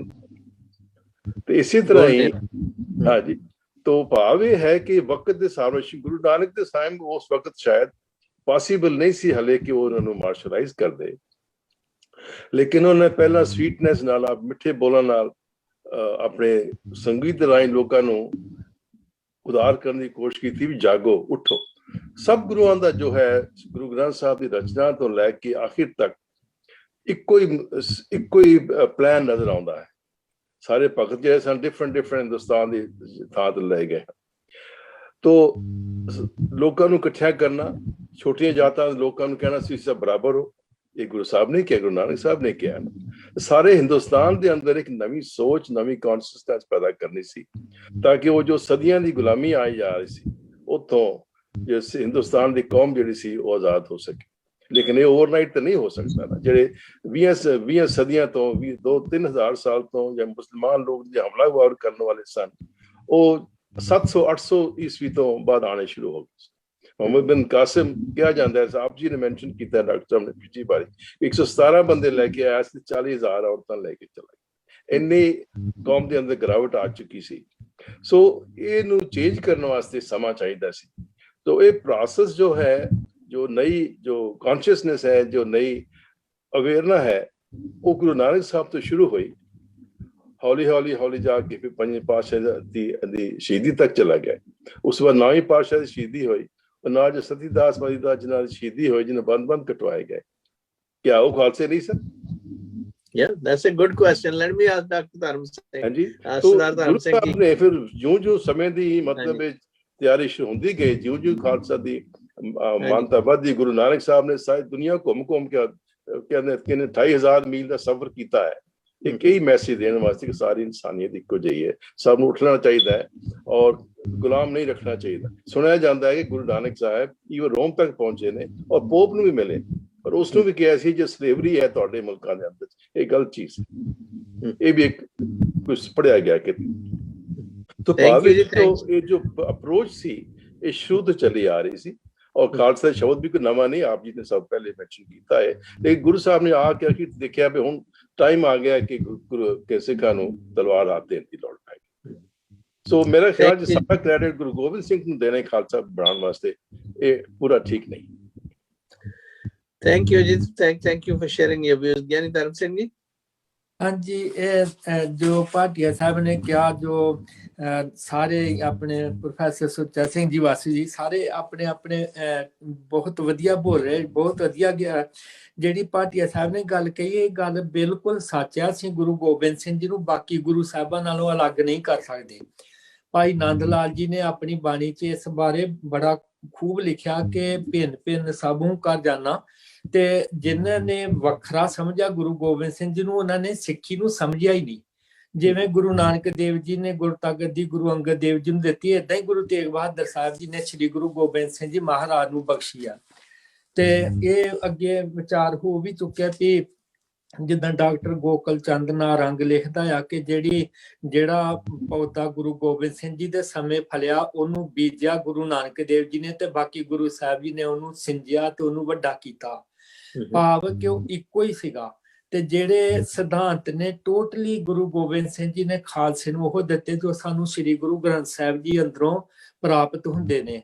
ਤੇ ਜਿਹੜੀ ਗੱਲ ਹੈਗੀ ਆ ਪੰਜ ਕਕਾਰਾਂ ਦੀ, ਇਹ ਇਸ ਕਰਕੇ ਕਿ ਆਪਾਂ ਦੇਖਦੇ ਹਾਂ ਕਿ ਜਿਹੜਾ ਬੁੱਧ ਮਤ ਸੀਗਾ ਬੜਾ ਪ੍ਰਚਲਿਤ ਹੋਇਆ ਸੀ, ਰਾਜੇ ਵੀ ਉਹਦੇ ਅਨੁਯਾਈ ਹੋ ਗਏ ਸੀਗੇ ਅਸ਼ੋਕ ਵਰਗੇ, ਜੈਨ ਮਤ ਵੀ, ਪਰ ਇੰਡੀਆ ਦੇ ਆਪਣੇ ਭਾਰਤ ਵਿੱਚੋਂ ਪੂਰੀ ਤਰ੍ਹਾਂ ਹੀ ਖਤਮ ਹੋ ਗਏ। ਇੱਕ ਹਿਸਾਬ ਨਾਲ ਜੇ ਹੈਗੇ ਵੀ ਨੇ ਤੇ ਕਿਰਿਆ ਕਰਮ ਸਾਰੀ ਉਹਨਾਂ ਦੀ ਉਹੋ ਜਿਹੀ ਆ ਹਿੰਦੂਆਂ ਵਾਲੀ ਕਿ ਬੁੱਧ ਜੀ ਜਿਹੜੇ ਸੇ ਉਹ ਮੂਰਤੀ ਪੂਜਾ ਦੇ ਵਿਰੁੱਧ ਸੀਗੇ, ਪਰ ਅੱਜ ਸਭ ਤੋਂ ਵੱਧ ਬੁੱਤ ਜਿਹੜੇ ਆ ਸ਼ਾਇਦ ਮਹਾਤਮਾ ਬੁੱਧ ਦੇ ਹੀ ਨੇ। ਤੇ ਗੁਰੂ ਸਾਹਿਬ ਨੇ ਇਸ ਕਰਕੇ ਕਿ ਜਿਹੜਾ ਮੁੜ ਕੇ ਜਿਹੜਾ ਸਿੱਖ ਇਹ ਜਿਹੜੀ 250 ਸਾਲਾਂ ਦੀ ਲਗਭਗ ਹੈਗੀ ਆ ਮਿਹਨਤ, ਇਹ ਮੁੜ ਕੇ ਉਸੇ ਖਾਰੇ ਖੂਹ 'ਚ ਨਾ ਜਾ ਕੇ ਡੁੱਬ ਜਾਏ। ਤੇ ਤਾਂ ਕਰਕੇ ਇਹਨਾਂ ਨੂੰ ਰਹਿਣੀ ਰਹਿਤ ਦੇ ਕੇ, ਤੇ ਕਿਉਂਕਿ ਸ਼ਸਤਰਧਾਰੀ ਤੇ ਗੁਰੂ ਹਰਗੋਬਿੰਦ ਸਾਹਿਬ ਜੀ ਦੇ ਵੇਲੇ ਤੋਂ ਸਿੱਖ ਸੀਗੇ, ਉਹਨਾਂ ਵਾਲੀ ਸਾਰੀ ਫੌਜ ਗੁਰੂ ਹਰਿਰਾਏ ਸਾਹਿਬ ਜੀ ਕੋਲ ਸੀਗੀ, ਤੇ ਕੁਦਰਤੀ ਆ ਉਹੀ ਅੱਗੇ ਤੱਕ ਚੱਲਦੀ ਰਹੀ। ਗੁਰੂ ਤੇਗ ਬਹਾਦਰ ਜੀ ਮਹਾਰਾਜ ਆਪ ਕਰਤਾਰਪੁਰ ਦੇ ਜੰਗ ਵਿੱਚ ਬੜੀ ਬਹਾਦਰੀ ਨਾਲ ਲੜੇ, ਤੇ ਉਹ ਸਾਰੇ ਗੁਣ ਜਿਹੜੇ, ਤੇ ਇਸ ਕਰਕੇ ਕਿਉਂਕਿ ਇੱਥੇ ਜਿਹੜਾ ਸੰਪੂਰਨਤਾ ਕਰ ਦਿੱਤੀ ਕਿ ਦਸਮ ਪਾਤਸ਼ਾਹ ਜੀ ਤੋਂ ਬਾਅਦ ਜਿਹੜਾ ਦੇਹਧਾਰੀ ਗੁਰੂ ਪ੍ਰਥਾ ਸੀਗੀ ਉਹਨੂੰ ਖਤਮ ਕਰਨਾ ਸੀ। ਜਿਹੜਾ ਸ਼ਬਦ ਗੁਰੂ ਸੁਰਤ ਤੋਂ ਚੇਲਾ ਵਾਲੀ ਗੱਲ ਸੀਗੀ, ਤੇ ਗੁਰੂ ਗ੍ਰੰਥ ਸਾਹਿਬ ਜੀ ਮਹਾਰਾਜ ਦੇ ਲੜ ਲਾਉਣ ਲਈ ਤੇ ਉਹ ਸਾਰੀ ਰਹਿਣੀ ਰਹਿਤ ਦਿੱਤੀ।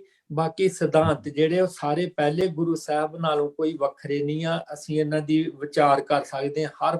ਹਾਂਜੀ, ਸੋ ਇਨ ਅਦਰ ਵਰਡਸ ਉਹਨਾਂ ਨੇ ਇਸ ਕਹਿੰਦੇ ਰੀਕ੍ਰਿਸਟਲਾਈਜੇਸ਼ਨ ਜਿਹੜੀ ਗੁਰੂ ਨਾਨਕ ਸਾਹਿਬ ਦੀ ਫਿਲਾਸਫੀ ਸ਼ੁਰੂ ਕੀਤੀ ਹੈ, ਉਹ ਗੁਰੂ ਗੋਬਿੰਦ ਸਿੰਘ ਦੇ ਮੌਕੇ ਕਮਿੰਗ ਥਰੂ ਇਸ ਰੀਕ੍ਰਿਸਟਲਾਈਜੇਸ਼ਨ ਮੰਨ ਲਓ ਉਹਨੂੰ ਸਿੰਥੇਸਾਈਜ਼ ਕਰਤਾ, ਇੱਕ ਦੂਜੇ ਨਾਲ ਉਹਨੂੰ ਸਿਨੈਪਸਿਸ ਬਣਾ ਕੇ ਸਰੂਪ ਦੇ ਦਿੱਤਾ ਜੀ।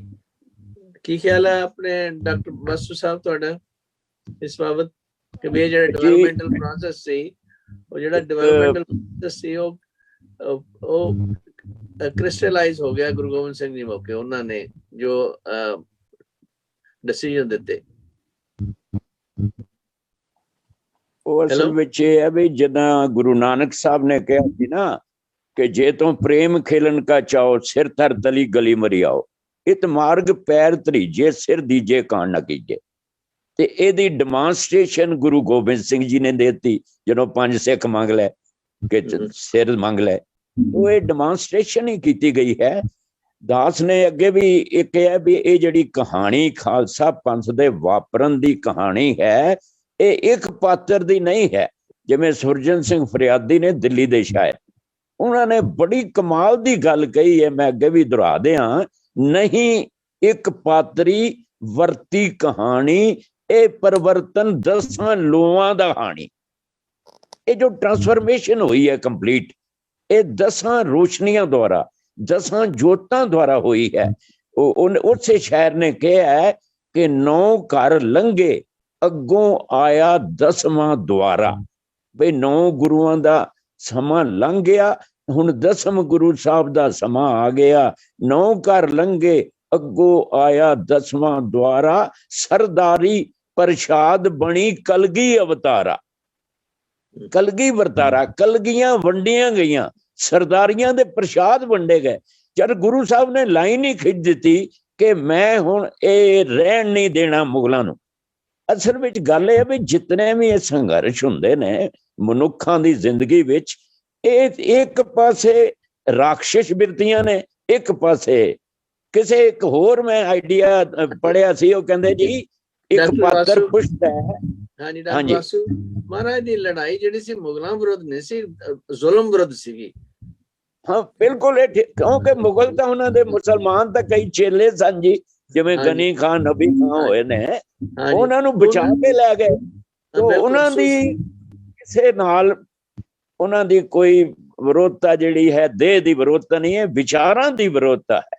ਜੋ ਵਿਚਾਰ ਚੱਲਦੇ ਨੇ ਰਾਖਸ਼ੀ ਬਿਰਤੀਆਂ ਦੇ ਵਿਚਾਰ, ਦੂਜੇ ਨੂੰ ਆਪਣਾ ਧੌਂਸ ਦੇਣ ਦੇ ਵਿਚਾਰ, ਆਪਣੀ ਜਿਹੜੀ ਹੈ ਸਰਦਾਰੀ, ਕਿਸੇ ਨੂੰ ਕਹਿਣਾ ਤੂੰ ਮੇਰਾ ਗੁਲਾਮ ਹੈ, ਤੋ ਇਹ ਜਿਹੜੀ ਗੁਲਾਮਾਨਾ ਤਬੀਅਤ ਦਾ ਪ੍ਰਚਾਰ ਕਰਨਾ, ਆਪਣੇ ਆਪਣਤ ਦੀ ਹਉਮੈ ਵਿਖਾਣੀ, ਇਹ ਮਨੁੱਖਤਾ ਦਾ ਵਿਰੋਧ ਹੈ। ਇਹ ਹੁੰਦਾ ਰਹਿਣਾ, ਕਿਉਂਕਿ ਮਨੁੱਖ ਜਿਹੜਾ ਇਹਦੇ ਕੋਲੋਂ ਐਨੀਮਲ ਇਨਸਟਿੰਕਟ ਜਿਹੜੇ ਨੇ, ਇਹਦੇ ਅੰਦਰ ਕਾਮ ਕ੍ਰੋਧ ਲੋਭ ਮੋਹ ਹੰਕਾਰ ਨਾ ਮਨੁੱਖ ਦੇ ਵਿੱਚੋਂ ਇਹ ਜਾਣੇ ਨੇ, ਤੇ ਜਿਹੜੇ ਨੇ ਤੇ ਕੰਟਰੋਲ ਕਰ ਲੈਣਗੇ ਉਹ ਤਾਂ ਹੋ ਜਾਣਗੇ ਠੀਕ, ਨਹੀਂ ਤੇ ਬਾਕੀ ਲੜਾਈਆਂ ਝਗੜੇ ਖੱਟਦੇ ਰਹਿਣਗੇ। ਅੱਛਾ ਡਾਕਟਰ ਸਾਹਿਬ, ਨਾਲ ਦੇਖੋ ਨਾ ਜਿਹੜੇ 22 ਧਾਰ ਦੇ ਰਾਜੇ ਸੀਗੇ ਉਹ ਹਿੰਦੂ ਸੀਗੇ, ਹੁਣ ਉਹਨਾਂ ਦੇ ਵਿੱਚ ਵੀ ਤਾਂ ਈਰਖਾ ਬੜੀ ਸੀ ਨਾ, ਉਹ ਵੀ ਚਾਹੁੰਦੇ ਸੀਗੇ ਵੀ ਛੱਡ ਕੇ ਤੁਸੀਂ ਅਨੰਦਪੁਰ ਸਾਹਿਬ ਚਲੇ ਜਾਓ ਤੇ ਜਾਂ ਤੁਸੀਂ ਸਾਡੀ ਜਿਹੜੀ ਹੈ ਗੁਲਾਮੀ ਮਨਜ਼ੂਰ ਕਰੋ, ਇਹੋ ਜਿਹੀਆਂ ਗੱਲਾਂ।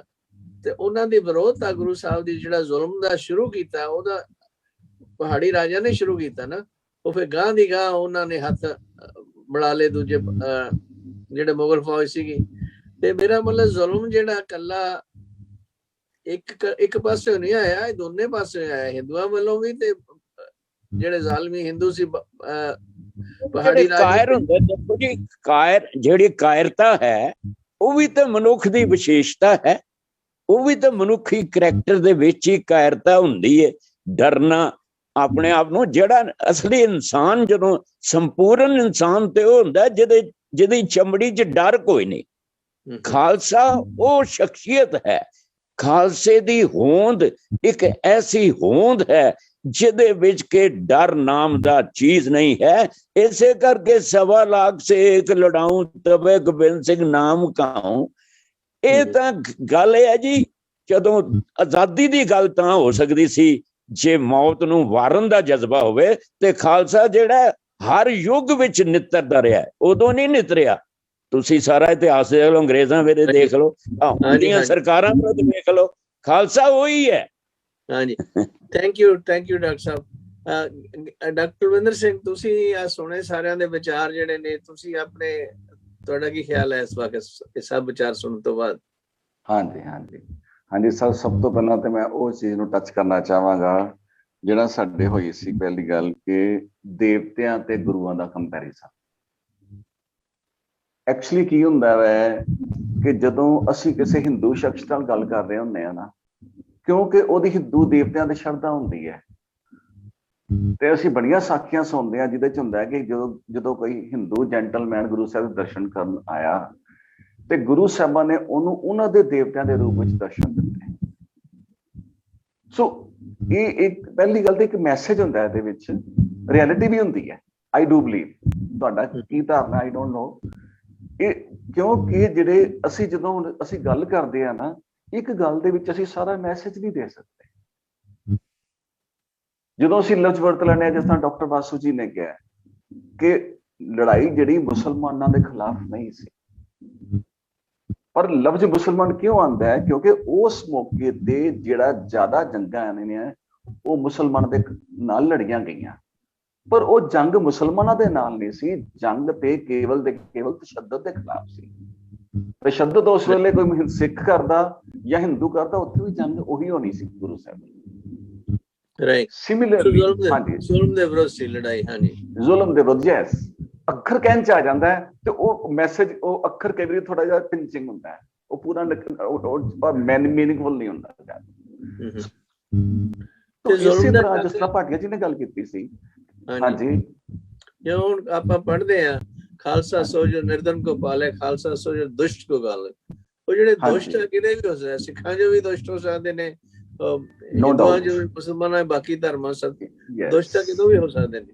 ਹਾਂਜੀ, ਜਦੋਂ ਕਿਸੇ ਇੱਕ ਇਨਸਾਨ ਦੀ ਜਾਂ ਇੱਕ ਗਰੁੱਪ ਦੀ ਚੀਜ਼ ਨੂੰ ਅਸੀਂ ਉਸ ਧਰਮ ਦੇ ਨਾਲ ਜੋੜ ਦਿੰਦੇ ਆ ਨਾ, ਤੇ ਉਹਦਾ ਮੈਸੇਜ ਗਲਤ ਜਾਣਾ ਸ਼ੁਰੂ ਹੋ ਜਾਂਦਾ, ਉਹ ਗਲਤ ਮੈਸੇਜ ਹੈ, ਉਹ ਗਲਤ ਹੋ ਜਾਂਦਾ ਹੈ। ਜਦੋਂ ਅਸੀਂ ਹਿੰਦੂ ਲਫ਼ਜ਼ ਵਰਤਦੇ ਆ ਤੇ ਆਮ ਪ੍ਰਾਣੀ ਮਾਤਰ ਨੂੰ ਮੈਸੇਜ ਆਉਂਦਾ ਕਿ ਸ਼ਾਇਦ ਅਸੀਂ ਹਿੰਦੂ ਧਰਮ ਦੀ ਗੱਲ ਕਰ ਰਹੇ ਹਾਂ। ਉਹ ਇੰਡੀਵਿਜੂਅਲ ਦੀ ਗੱਲ ਹੋ ਰਹੀ ਹੁੰਦੀ ਹੈ ਅਸਲ ਦੇ ਵਿੱਚ, ਪਰ ਉਹ ਕਹਿਣ ਦੇ ਵਿੱਚ ਗੱਲ ਜਿਹੜੀ ਆ ਨਾ, ਮੈਸੇਜ ਕਰੀ ਮਿਸ ਮੈਸੇਜ ਚੱਲ ਜਾਂਦਾ ਹੈ। ਸੋ ਇਸੇ ਤਰ੍ਹਾਂ ਹੀ ਜਿਸ ਤਰ੍ਹਾਂ ਭਾਟੀਆ ਸਾਹਿਬ ਨੇ ਕਿਹਾ ਸੀ ਕਿ ਸਿਧਾਂਤ ਜਿਹੜਾ ਹੈ ਉਹ ਸ਼ੁਰੂ ਤੋਂ ਹੀ ਚੱਲਦਾ ਆ ਰਿਹਾ। ਦੇਖੋ, ਗੁਰਬਾਣੀ ਵਿੱਚ ਜਿੰਨੇ ਗੁਰੂ ਸਾਹਿਬਾਂ ਨੇ ਬਾਣੀ ਉਚਾਰਨ ਕੀਤੀ ਹੈ, ਉਹਨਾਂ ਨੇ ਨਾਨਕ ਪਦ ਵਰਤਿਆ। That's a clear cut message ਕਿ ਇੱਕੋ ਹੀ ਜੋਤ ਚੱਲਦੀ ਆ ਰਹੀ ਹੈ। ਠੀਕ ਹੈ, ਅਗਰ ਇਸ ਤੋਂ ਪਿੱਛੇ ਚੱਲ ਜਾਈਏ, ਮੇਰੇ ਮਨ ਚ ਕਈ ਵਾਰ ਸਵਾਲ ਆਉਂਦਾ ਕਿ ਗੁਰੂ ਨਾਨਕ ਸਾਹਿਬ ਤੋਂ ਪਹਿਲਾਂ ਧਰਤੀ ਤੇ ਵਾਲੀ ਵਾਰਸ ਕੋਈ ਨਹੀਂ ਸੀਗਾ।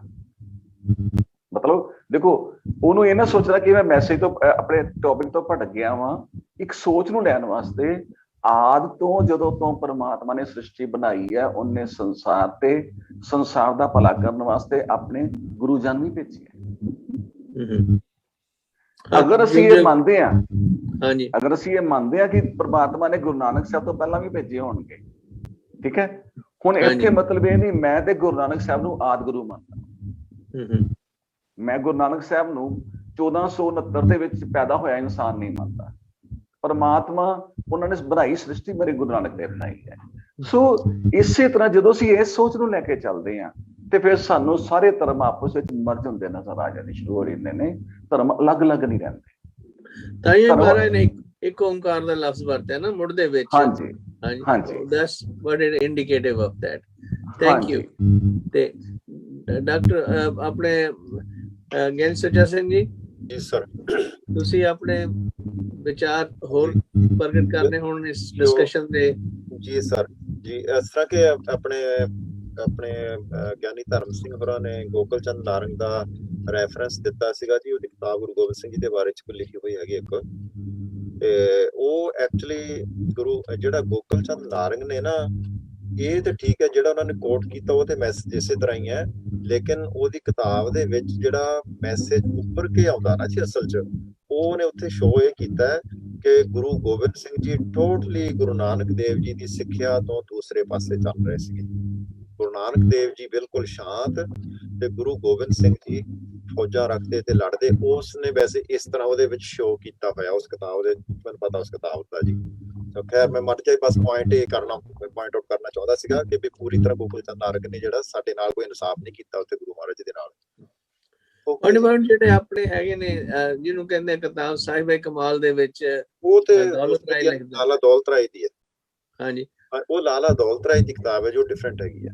ਹਾਂਜੀ, ਨਹੀਂ ਉਹਦੇ ਵਿਚਾਰ ਕਿਸ ਤਰ੍ਹਾਂ ਨੇ ਤੁਹਾਡੇ ਖਿਆਲ ਅਨੁਸਾਰ? ਉਹਦੇ ਵੀ ਮੈਂ ਪੜ੍ਹੀ 2 ਵਾਰੀ ਕਿਤਾਬ ਪੜ੍ਹੀ ਜੀ, ਬੈਕ ਐਂਡ ਫੋਰਥ ਪੂਰੀ ਤਰ੍ਹਾਂ ਉਹ ਬੜੀ ਸੋਹਣੀ ਕਿਤਾਬ ਹੈ, ਲੇਕਿਨ ਉਹਦੇ ਵਿੱਚ ਵੀ you will see the message ਜਿਹੜਾ ਆ ਉਹੀ ਨਿਰਮਲਿਆਂ ਵਾਲਾ ਤੇ ਸਾਧਾਂ ਵਾਲਾ, ਉਹਦੇ ਵਿੱਚ ਵੀ ਮੈਸੇਜ ਉਹ ਆਉਂਦਾ ਹੈ, ਉਹਦੇ ਵਿੱਚ ਵੀ ਆਉਂਦਾ ਹੈ। ਠੀਕ ਹੈ ਜੀ, ਓਕੇ ਜੀ। ਹੁਣ ਜਿਹੜੀ ਹੈਗੀ ਆ ਉਸ ਤੋਂ ਬਾਅਦ ਇੱਕ ਜਿਹੜੀ ਗੱਲ ਆਈ ਸੀਗੀ 5 ਪਿਆਰਿਆਂ ਦੀ, ਇੱਕ ਖਾਲਸੇ ਦੀ ਸਾਜਨਾ ਦੇ ਨਾਲ ਅਸੀਂ ਜੁੜੇ ਹੋਏ ਅੱਜ ਵੀ।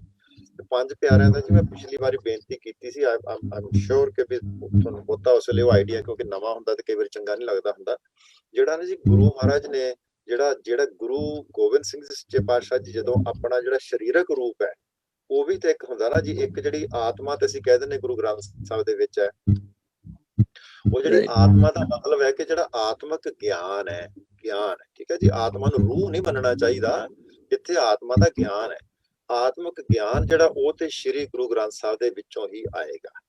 ਜਿਨ੍ਹਾਂ ਦੇ ਉਹ ਗਿਆਨ ਪ੍ਰਗਟ ਹੋ ਚੁੱਕਾ, ਉਹੋ ਜਿਹੇ ਇਨਸਾਨ ਤੁਹਾਨੂੰ ਲੱਭਣੇ ਪੈਣੇ ਆ। ਔਰ ਉਹ ਜਿਹੜੇ 5 ਪਿਆਰੇ ਗੁਰੂ ਗੋਬਿੰਦ ਸਿੰਘ ਜੀ ਨੇ ਲੱਭ ਕੇ ਦਿੱਤੇ ਸੀ ਉਸ ਵੇਲੇ ਸਾਨੂੰ 5, ਠੀਕ ਹੈ ਜੀ, ਜਿਹੜੇ ਜਾਗੀਆਂ ਹੋਈਆਂ ਰੂਹਾਂ ਸੀ। ਪਿਛਲੀ ਵਾਰੀ ਮੈਂ ਬੇਨਤੀ ਕੀਤੀ ਸੀ, ਉਸ ਤੋਂ ਬਾਅਦ ਜਿਹੜਾ ਉਹਨਾਂ 5 ਦੀ ਉਹ ਡਿਊਟੀ ਰਹਿੰਦੀ ਹੈ ਕਿ ਤੁਸੀਂ ਆਪਣਾ ਪੰਥ ਪੂਰਾ ਕਰਨਾ ਹੈ। ਹੁਣ ਮੈਨੂੰ ਨਹੀਂ ਪੁੱਛਣਾ, ਹੁਣ ਤੁਸੀਂ ਚੂਜ਼ ਤੁਸੀਂ ਕਰਨਾ ਕਿ ਜਿਹੜਾ ਜਿਸ ਵੇਲੇ ਇੱਕ ਬੰਦਾ ਚੜ੍ਹਾਈ ਕਰ ਜਾਂਦਾ ਤੇ ਤੁਸੀਂ ਦੂਸਰਾ ਬੰਦਾ ਲੈਣਾ।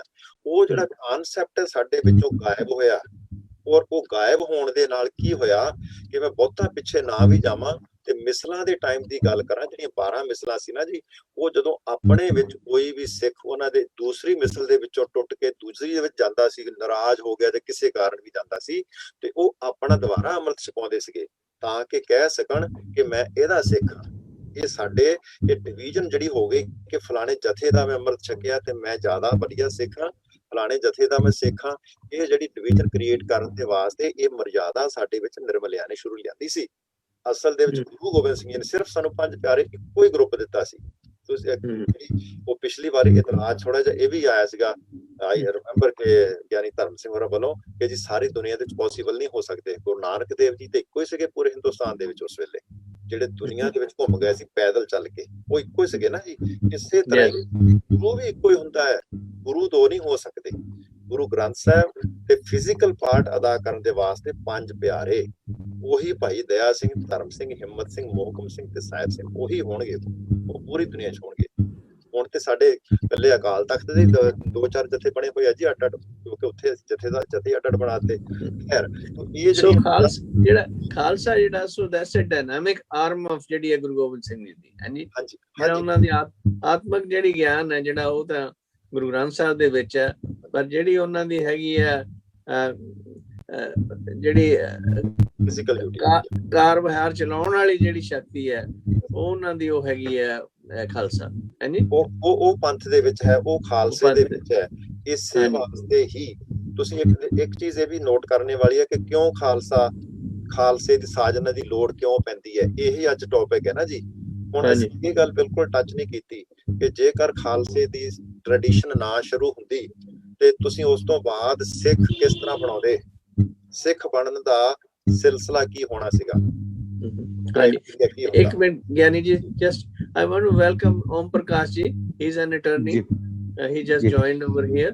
Welcome. We'll come to you in a little while. ਹਾਂਜੀ, तो ਸੋ ਜੇਕਰ ਉਹ ਸਾਡੇ ਕੋਲ ਇਹ ਟ੍ਰੈਡੀਸ਼ਨ ਨਾ ਗੁਰੂ ਗੋਬਿੰਦ ਸਿੰਘ ਜੀ ਦਿੰਦੇ ਤੇ ਸਾਡੇ ਕੋਲ ਅਸੀਂ ਉਸ ਤੋਂ ਬਾਅਦ ਸਿੱਖ ਕਿਸ ਤਰ੍ਹਾਂ ਬਣਾਉਣਾ ਸੀ।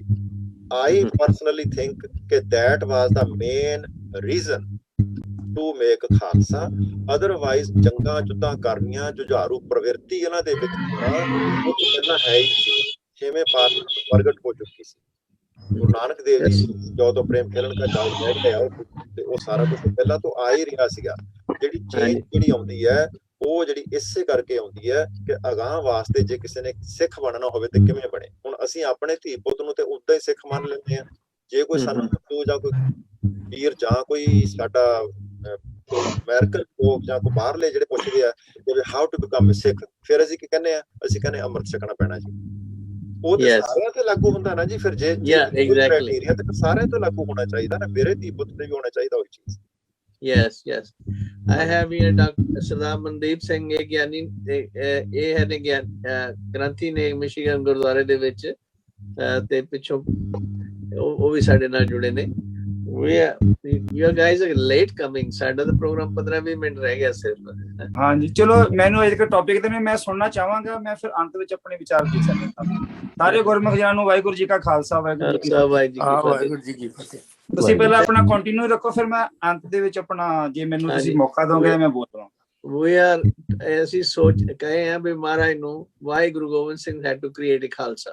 This is what the topic is. ਠੀਕ ਹੈ ਆਇਓ ਕੰਟੀਨਿਊ ਰੱਖੋ ਭਾਈ ਸਾਹਿਬ ਨੂੰ ਕੰਟੀਨਿਊ ਰੱਖੋ।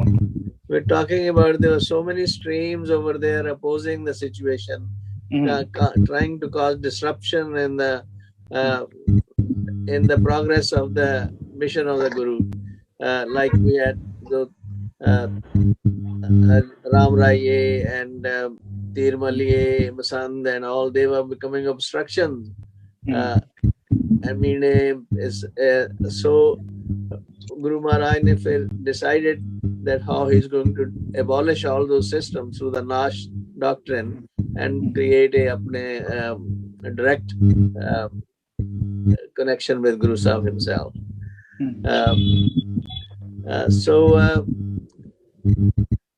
So this is what we're talking about. Om Prakash ji, I don't know how.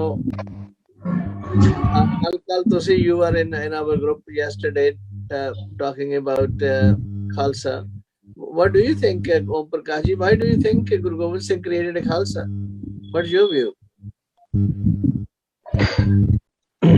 मैं ज्यादा नहीं जानता मैं गुरु गोविंद सिंह साहब के बारे में, लेकिन फिर भी मैं इतना जानता हूं कि उन्होंने अपने हक और अधिकार की लड़ाई के लिए जो खालसा पंथ की जो निर्माण किया वो बहुत अच्छे किया।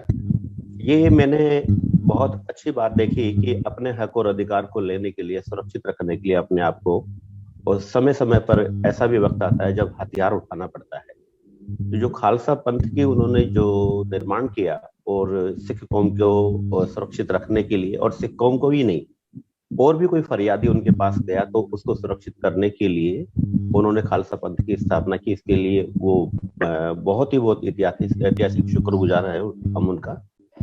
और उनके बारे में और कोई ज्यादा मेरे को नॉलेज नहीं है और न उनके बारे में इतना पढ़ा, जो किताबों में जितना पढ़ा, क्योंकि एक्चुअली अपने जो दर्शन है, जो खालसा है, चाहे मुस्लिम है चाहे ईसाई है, वो दर्शन के बारे में कभी सिलेबस में पढ़ाया ही नहीं गया। जिसके आधार पर आज इंसानियत टिकी हुई है उसको पढ़ाया ही नहीं गया और सब बस इधर का इधर चलता आ रहा था। जो पढ़ा, जो लिखा उसी को पढ़ लिया, उसी को इतिहास मान लिया हम लोगों ने, लेकिन सच्चे इतिहास का कहीं पर भी वर्णन उन्होंने नहीं किया। इसलिए मैं खालसा पंथ के बारे में ज्यादा मैं नहीं जानता हूँ। Thank you for sharing that. We believe what we've been discussing is the Guru Gobind Singh and actually all the Gurus starting from Guru Nanak, the main mission was to oppose terrorism from anywhere, whether its origin was in Muslims, Hindus, Sikhs or any other group, to oppose the terrorism and restore the human rights of the people so that they can all collaborate with each other through goodwill and helping each other so that everyone has a chance to fully realize their potential. That was the main purpose of the movement, starting from that. And all other ways of being robbed spiritually, whether in any kind of priestly classes, by creating all the Karmakand system, they abolished, so that create a direct link with the God, and we don't need all those superstitions and all those kind of expensive measures to rob people, when those resources should be used in the progress of their own families and the society. Is that fair to say, Dr. Vasu? ਅਸਲ ਵਿੱਚ ਜੀ ਜਿਹੜਾ ਖਾਲਸੇ ਦੀ ਮੈਂ ਸਮਝਣਾ ਜਿਹੜੀ ਵਿਲੱਖਣਤਾ ਕੀ ਹੈ, ਇਹਦਾ ਵੀ ਸਾਨੂੰ ਵਿਚਾਰ ਕਰਨਾ ਚਾਹੀਦਾ ਹੈ। ਦੇਖੋ, ਸਾਰੇ ਧਰਮ ਆਖਦੇ ਨੇ ਕਿ ਸਾਰਿਆਂ ਵਿੱਚ ਰੱਬ ਹੈ, ਸਾਰਿਆਂ ਨੂੰ ਪਿਆਰ ਕਰਨੇ ਹੈ। ਇਹਨਾਂ ਅਸੂਲਾਂ ਦਾ ਸਿੱਖ ਧਰਮ ਵਿੱਚ ਵੀ ਪ੍ਰਚਾਰ ਹੈ, ਪਰ ਸਵਾਲ ਵੀ ਖਾਲਸੇ ਦੀ ਵਿਲੱਖਣਤਾ ਕੀ ਹੈ? ਵਿਲੱਖਣਤਾ ਇਹ ਹੈ ਕਿ ਖਾਲਸੇ ਨੇ ਸਮੇਂ ਦੀ ਨਬਜ਼ ਨੂੰ ਪਛਾਣਿਆ, ਗੁਰੂ ਗੋਬਿੰਦ ਸਿੰਘ ਨੇ, ਔਰ ਜਿਹੜਾ ਆਰਮਡ ਸਟਰਗਲ ਹੈ, ਜਿਹੜਾ ਹਥਿਆਰਬੰਦ ਦੀ ਲੜਾਈ ਹੈ, ਜਿਸ ਬੋਲੀ ਵਿੱਚ ਦੁਸ਼ਮਣ ਸਮਝਦਾ ਉਸ ਬੋਲੀ ਵਿੱਚ ਉਹਨੂੰ ਸਮਝਾਉਣਾ, ਗੱਲ ਤੇ ਇਹ ਹੈਗੀ, ਇਹ ਵਿਲੱਖਣਤਾ ਹੈ। ਇੱਥੋਂ ਸਾਨੂੰ ਚੱਲਣਾ ਪਏਗਾ। ਜਿਵੇਂ ਗੁਰੂ ਨਾਨਕ ਸਾਹਿਬ ਨੇ ਇੱਕ ਜਗ੍ਹਾ ਤੇ ਕਿਹਾ ਨਾ, ਮੂਰਖੇ ਨਾਲ ਨਾ ਲੁੱਝੀਏ, ਬਈ ਮੂਰਖੇ ਨਾਲ ਲੁੱਝੋ ਨਾ ਪੁੱਤ। ਪਰ ਉਸੇ ਗੁਰੂ ਨਾਨਕ ਸਾਹਿਬ ਨੇ ਇਹ ਵੀ ਕਿਹਾ, ਮੂਰਖ ਗੰਢ ਵੇ ਮੋਹ, ਕਿ ਮੂਰਖ ਰੋਕ ਉਦੋਂ ਹੁੰਦੀ ਹੈ ਉਹਦੇ ਮੂੰਹ ਦੇ ਉੱਤੇ ਸੱਟਾਂ ਵੱਜਦੀਆਂ ਨੇ। ਤੋ ਇੱਕ ਹੋਰ ਗੱਲ ਮੈਂ ਪੁਆਇੰਟ ਦੇਣਾ ਚਾਹਾਂਗਾ ਕਿ ਗੁਰੂ ਗੋਬਿੰਦ ਸਿੰਘ ਜੀ ਨੇ ਖਾਲਸਾ ਤਾਂ ਬਣਦਾ ਜੇ ਖਾਲਸੇ ਚੋਂ ਬੁਰਾਈਆਂ, ਵਿਕਾਰ, ਜੋ ਲਾਲਚ, ਰਾਜ, ਮਾਲ, ਰੂਪ, ਜਾਤ, ਜੋਵਨ, ਪੰਜੇ ਠੱਗ, ਇਹ ਸਾਰੇ ਠੱਗ ਜਦੋਂ ਚਲੇ ਜਾਣ। ਗੁਰੂ ਸਾਹਿਬ ਨੇ ਕਿਹਾ, ਗੁਰੂ ਗ੍ਰੰਥ ਸਾਹਿਬ ਦੀ ਬਾਣੀ ਚਾਹੁੰਦਾ, ਸਤਿਗੁਰ ਮੇਰਾ ਮਾਰ ਤੇ ਜੀਵਾਲੇ। ਹੁਣ ਸਤਿਗੁਰ ਮੇਰਾ ਮਾਰ ਕੀ ਮਾਰਦਾ? ਸਤਿਗੁਰ ਬੰਦੇ ਚੋਂ ਉਹਦੇ ਵਿਸ਼ੇ ਵਿਕਾਰ ਮਾਰਦਾ, ਉਹਦੀ ਖੁਦਗਰਜ਼ੀ ਮਾਰਦਾ, ਉਹਦੇ ਚੋਂ ਕਾਮ ਕ੍ਰੋਧ ਹੰਕਾਰ ਮਾਰਦਾ। ਸਤਿਗੁਰ ਮੇਰਾ ਮਾਰ, ਰੁਕ ਜਾਓ, ਸਤਿਗੁਰ ਮੇਰਾ ਮਾਰ, ਫੇਰ ਜੀਵਾਲੇ, ਫੇਰ ਉਸੇ ਮਨੁੱਖ ਨੂੰ ਉਹ ਨਵੇਂ ਰੂਪ ਵਿੱਚ ਜਿਵਾਲਦਾ। ਇਹ ਤਾਂ ਡਾਕਟਰ ਸਾਹਿਬ ਮਨੁੱਖ ਚੋਂ ਨਵਾਂ ਮਨੁੱਖ ਪੈਦਾ ਹੋਣ ਵਾਲੀ ਗੱਲ ਹੈ ਕਿ ਮਨੁੱਖ ਦੇ ਵਿੱਚੋਂ ਬੁਰਾਈ ਮਾਰ ਕੇ ਇੱਕ ਨਵਾਂ ਮੈਨ ਪੈਦਾ ਕਰਨਾ। ਇਹ ਵਿਲੱਖਣਤਾ ਹੈ ਕਿ ਖਾਲਸੇ ਨੇ ਇਤਿਹਾਸ ਬਦਲ ਦਿੱਤਾ, ਮੁਗਲਾਂ ਨੂੰ ਬਾਹਰ ਕੱਢਿਆ, ਅੰਗਰੇਜ਼ਾਂ ਨੂੰ ਬਾਹਰ ਕੱਢਿਆ, ਤੇ ਅੱਜ ਵੀ ਖਾਲਸਾ ਸਟਰਗਲ ਜਿਹੜੀ ਕਹਿੰਦੇ ਨੇ, ਦੇਹਾਂ ਭਸਮਣ ਹੋਣ ਸੁਆਹ ਤੇ ਖਿਆਲ ਕਦੀ ਨਾ ਹੋਣ ਤਬਾਹ। ਜਿਹੜੇ ਖਿਆਲ ਨਹੀਂ ਤਬਾਹ ਹੁੰਦੇ, ਖਾਲਸਾ ਇੱਕ ਵਿਚਾਰਧਾਰਾ ਹੈ, ਇਹ ਚਲਦੀ ਰਹਿਣੀ ਹੈ। Thank you ji, thank you, that's beautifully put. Bhatia sahab,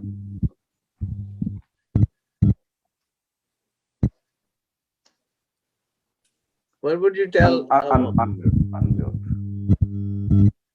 ਹਾਂਜੀ,